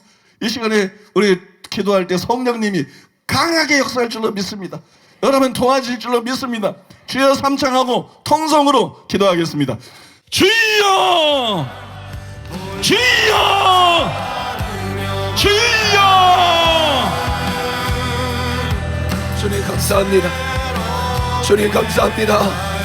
우리로 이 말씀을 듣게 하시니 감사합니다. 우리의 듣는 귀가 복이 있습니다. 우리에게 깨닫는 마음이 복이 있습니다. 하나님 우리로 하여금 이 복된 말씀을 듣게 하시고 이 진리의 말씀을 우리 심령 가운데 새기게 하시니 감사합니다. 진실로 주의 말씀은 참입니다. 진실로 하나님 말씀은 성경은 진리입니다. 한 점도 오류가 없고 하나도 잘못된 것이 없는 원하거나 모순되지 않은 그 하나님 말씀이 우리에게 너무나 보배입니다. 주님 그렇게 하나님은 살아계십니다. 그렇게 예수님은 살아계십니다.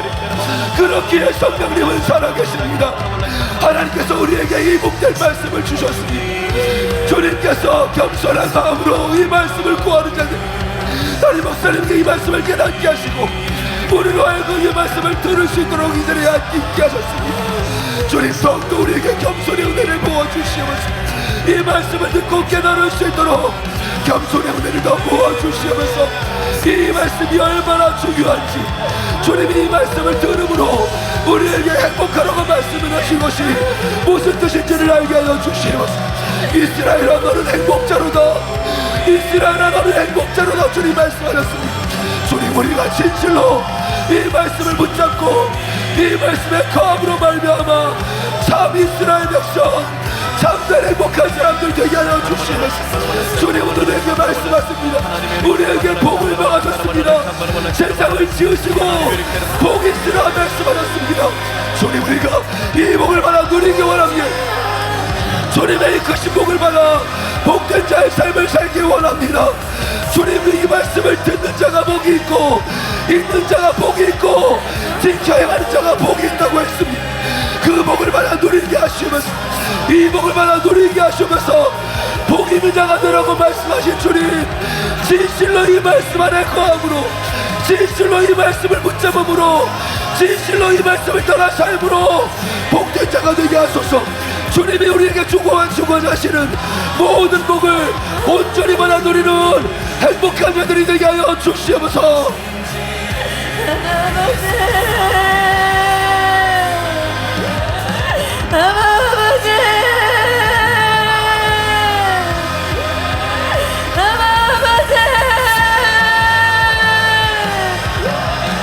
하나님은 살아계십니다.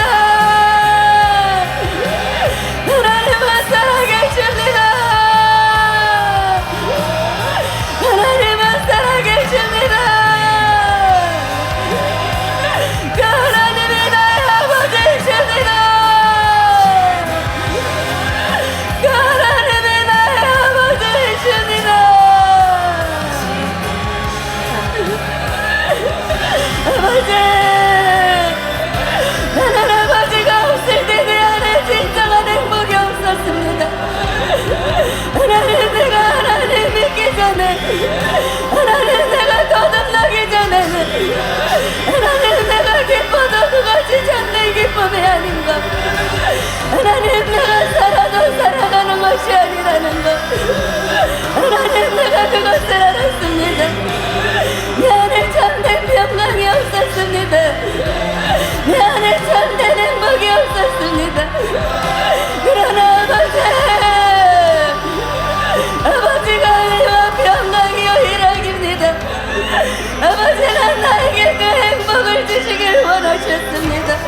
평강을 주시길 원하셨습니다. 천국에서뿐만이 아니라 내가 이 땅에서 두려워하며 사는 것이 아닌 아버지 자유와 평강으로 아버지 안에 있는 이와 평강과 일하으로 아버지 행복하게 이 땅에 누리며 주를 만에서 행복하게 살기를 원하셨습니다.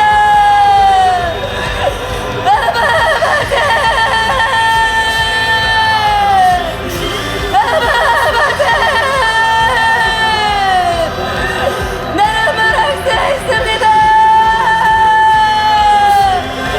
나는 행복하다고 말할 수 있습니다. 내 안에 힘은 평강이 일하기 넘친다고. 아버지 그러나 이 자유와 평강 이것을 누리지 못하라. 너무나 많은 내 백성들이 있다. 아버지 그들에게 하나님의 살아계심에 우리가 이 땅에 살아가는 그 목적에 하나님을 믿고 그 안에서 온전히 자유케 되며 아버지의 그 행복을 누리는 것이라는 것을 아버지 그들도 깨달을 수 있도록 나와 내 가족에게 내 친척과 이웃에게 아버지 전해질 수 있도록 내 아버지의 마음에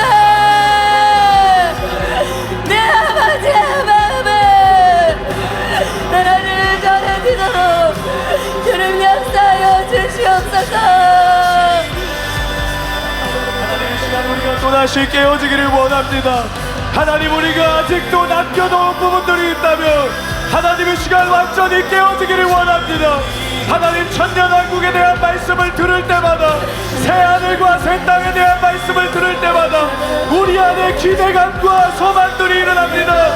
그러나 주님, 지금 이 시간 내 마음이 천국이 아니면 지금 이 순간 내 마음이 하나님의 나라가 아니면 하나님의 왕 되시고 하나님이 다스리신 깨어진 심정이 되지 않으면 하나님, 그것이 무슨 소용이 있습니까? 하나님, 우리가 이 시간 깨어지게 하소서. 마음이 가난한 자, 심령이 동의하는 자, 하나님의 말씀 앞에 두렵고 떨림으로 서는 자, 그 사람을 하나님이 돌보시겠다고, 그 사람을 하나님이 행복하게 하시겠다고, 그 사람을 하나님이 하나님의 나라로 채워주시겠다고 하나님의 말씀하시고 약속하셨습니다. 오늘 이 시간 우리가 회개하며 주님 앞에 나아갑니다. 우리가 이 시간 남겨놓았던 나의 부분들을 다시 한 번 더 주님께 내려놓기를 원합니다. 내가 변화되는 것이 중요합니다. 내가 새 표정으로 주님 앞에 나아가는 것이 중요합니다. 이 시간 결단하고 회개하고 주님의 나라를 얻는 진짜 행복한 하나님의 사람들이 되게 하여 주시옵소서. 주여, 성령님 함께하여 주시옵소서. 이 시간에 성령으로 임하여 주시옵소서. 성령 안에 있는 모든 것으로 우리를 채워 주시옵소서. 하나님의 형상으로 우리를 지으시고 하나님이 행복하신 것처럼 하나님의 형상으로 사는 것이, 그 거룩하심으로 사는 것이 가장 행복하기에 내가 거룩하니 너희도 거룩하라 하신 하나님, 그 뜻을 따라 살게 하여 주시옵소서. 주의 성령으로 충만케 하소서. 여러분, 성령을 구하십시오. 성령을 구하십시오. 성령의 충만함을 구하십시오. 하나님으로 살아야 됩니다. 하나님으로 사는 것이 이 땅을 살아가는 가장 최고의 행복의 비결입니다. 하나님을 구하십시오. 성령을 구하십시오. 물붓듯 부으시는 하나님의 은혜가, 우리를 도우시는 성령의 은혜가 하나님을 닮아갈 수 있도록, 하나님을 닮아갈 수 있도록 우리를 도우십니다. 내 아버지, 성령의 충만함을 오늘도 구하오니 그 은혜를 부어주시옵소서. 그 은혜로 우리를 인도하여 주시옵소서. 하나님의 우리에게 부어주시면서 너는 살아라, 너는 살아라 우리에게 말씀하시는 주님, 우리가 주님의 생명으로 살게 하여 주시면서 이 땅을 살아가지만 육신으로는 살아있지만 그 영이 죽은 대로 사는 것이 아니라 하나님의 생명을 가지고 사는 사람들, 하나님의 능력을 가지고 사는 사람들, 하나님의 말씀 안에 거하는 그 진정한 삶을 사는 사람들 되게 하여 주시면서 이 시간 우리에게 결단할 수 있는 은혜를 부으소서. 진정으로 우리에게 복 주시기 원하신 하나님, 그 복을 누가 받을 것입니까? 내가 너에게 명하노니 복을 받으라 말씀하시지만 누가 복을 받을 것입니까? 주님, 진실로 시냇가에 심겨진 나무와 같이 주의 말씀을 살아가게 하시면서 그 말씀 안에 거하게 하소서. 말씀이 우리에게 명하는 대로 거룩하게 살게 하소서. 말씀을 지키며 살게 하소서.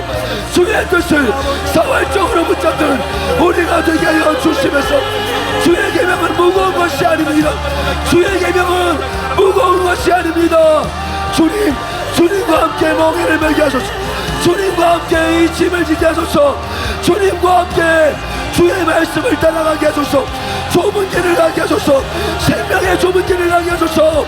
이 길이 고난의 길이 아니라, 이 길이 역경의 길이 아니라, 이 길만이 생명의 길이고 이 길만이 주님을 얻을 수 있는 길임을 알고 따라가게 하소서. 주님을 구합니다. 이 시간 다시 한번 주님을 구합니다. 주님, 우리에게 은혜를 부어주시면서 사활적으로 예수님이 나의 전부임을 고백하고 주님만을 얻기 원하는 우리가 되게 하여 주시면서 예수님 우리 가운데 임하소서. 우리 가운데 임하서 주님만을 전부로 삼을 수 있도록 아버지여 붙잡아 주시면서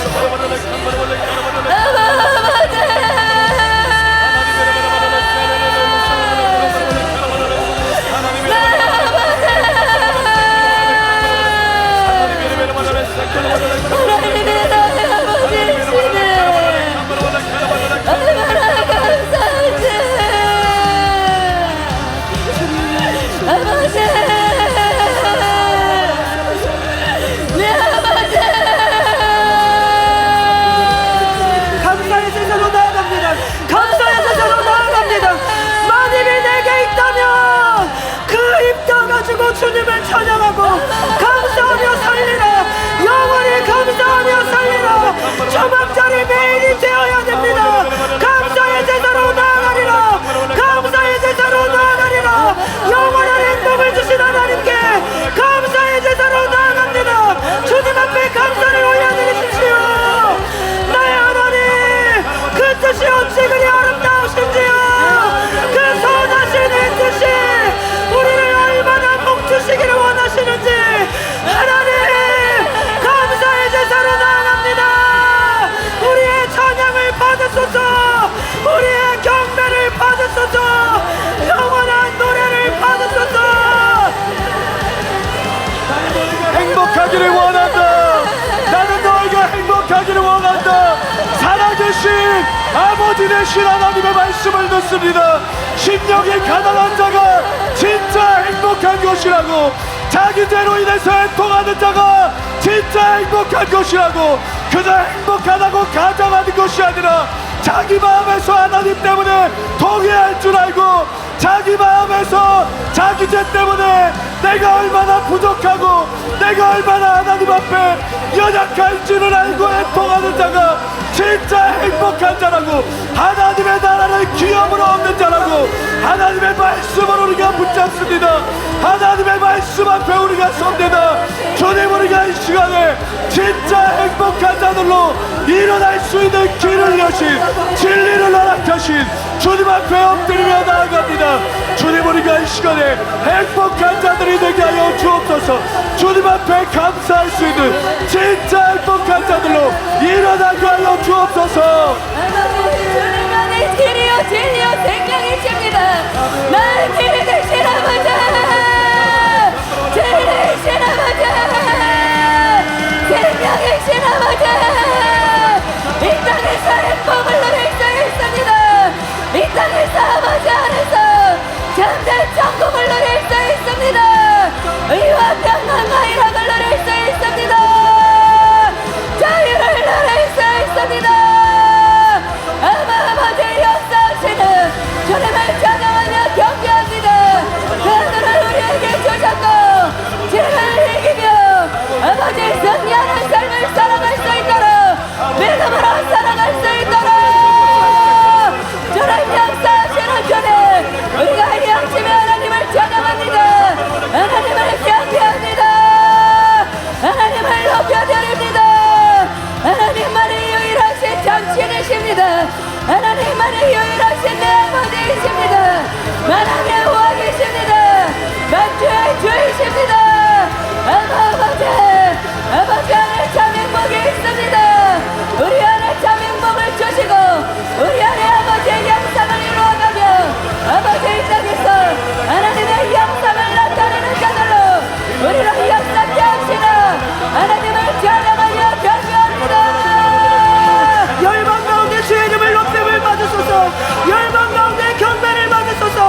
진리를 통해서 아프리카와 열방의 영혼들이 살아나게 하여 주옵소서.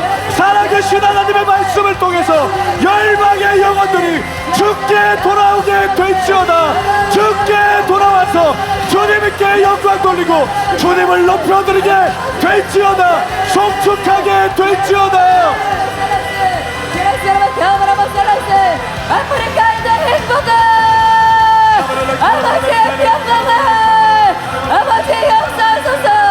그들의 놀림을 보았습니다. 그들의 아픔을 보았습니다. 그들의 상함을 보았습니다.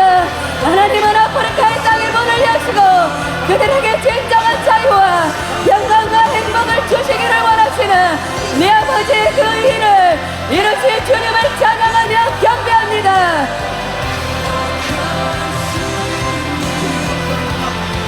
하나님, 우리가 이 말씀을 기억하게 하시고 주님을 항상 높여드리는 삶이 되게 하여 주시옵소서.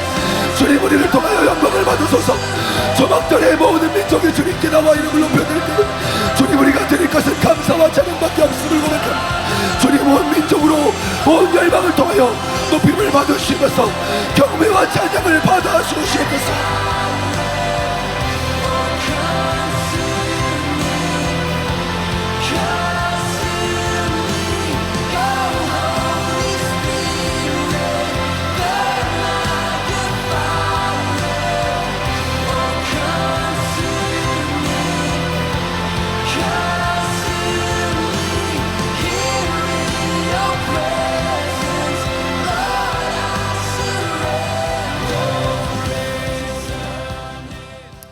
이 모든 말씀 존귀하신 예수님의 이름으로 기도드립니다. 아멘. 이제 담임 목사님 나오셔서 드려진 예물 위에 축복해 주시고 축도로 주일 일부 예배를 마치겠습니다. 고마우신 아버지 하나님의 사랑과 은혜를 생각할 때 감사드리고 찬송드리고 찬양드리며 주님께 영광을 돌립니다. 아버지, 무엇보다도 회개의 은혜를 베푸시고 믿음의 은혜를 베푸시고 거듭남의 은혜를 베푸시고 아버지, 하나님을 알고 사랑하고 하나님 말씀대로 사는 은혜를 우리에게 베풀어 주시는 것을 감사드리고 찬송드리고 찬양드립니다. 아버지, 우리 마음에 천국이 임한 것을 감사드리고 찬양드립니다. 우리가 아버지 인생으로 새하늘과 새 땅에 들어갈 준비를 분명하게 마치고 살아갈 수 있게 하여 주시옵소서. 아버지, 저를 비롯해서 우리 사랑하는 성도님들이 한 분도 빠짐없이 새하늘과 새 땅에 들어갈 수 있게 하여 주시옵소서. 은혜를 베풀어 주시옵소서. 온 가족들을 바꾸어 주시옵소서. 온 성도들을 바꿔 주시옵소서. 이 나라의 수많은 사람 바꿔 주시고 아프리카와 열방의 수많은 영혼들 바꿔 주시옵소서. 그 일 감당할 수 있게 하여 주시옵소서. 우리와 함께 해주시고 우리를 사용해 주시옵소서. 우리 교회를 강력하게 사용해 주시옵소서. 부흥을 일으키고 추수를 감당하는 교회가 되게 해 주시옵소서. 아버지 내 감사해서 아버지 앞에 예물을 드렸습니다. 주일헌금 11조 감사헌금 각종 예물을 주 앞에 올려드렸습니다. 영광 받으시고 높임 받아 주시옵소서. 정성껏 예물 드리는 사랑하는 성도들을 예수님 이름으로 축복합니다. 재물 얻을 능력을 부어 주시옵소서. 심은 대로 풍성하게 거두게 하여 주시옵소서. 아브라함의 복을 부어 주시옵소서. 모두 복의 근원되게 주시옵소서. 사랑하는 성도들을 통해서 셀 수 없는 많은 사람들이 구원받는 역사가 일어나게 만들어 주시옵소서. 아버지 하나님, 이 시간도 성령을 구합니다. 우리 힘으로는 하나님 말씀대로 살 수 없습니다. 성령을 부어 주시옵소서. 성령으로 충만케 해 주시옵소서. 성령으로 넘치게 하여 주시옵소서. 충만케 해 주시옵소서. 병든 자들은 예수님의 이름으로 치유될지어다. 예수 이름으로 치유될지어다. 머리끝부터 발끝까지 치유될지어다. 모든 고통과 질병은 예수 이름으로 소멸될지어다. 예수의 권세인 이름으로 강건하게 될지어다. 모든 흑암의 수로 원수마귀의 수력은 예수 이름으로 묶임을 바를지어다. 결박받고 떠나갈지어다. 각 사람에서 손떼고 떠나갈지어다. 하나님의 임재와 하나님의 사랑과 하나님의 영광으로만 충만케 하여 주시옵소서. 예수님의 이름으로 축복하며 기도하옵나이다. 아멘. 지금은 우리 주 예수 그리스도의 은혜와 하나님 아버지의 사랑과 성령님의 교통하심이 거룩한 주를 말해서 주님을 예배하고 돌아가는 사랑하는 성도들의 심령 위에 가족과 자녀와 사업에 몸댕개와 서울 시민과 북녘 땅에 굶주린 동포들이 이스라엘과 아프리카와 열방들 위해 이제로부터 영원토록 함께 있을지어다. 아멘.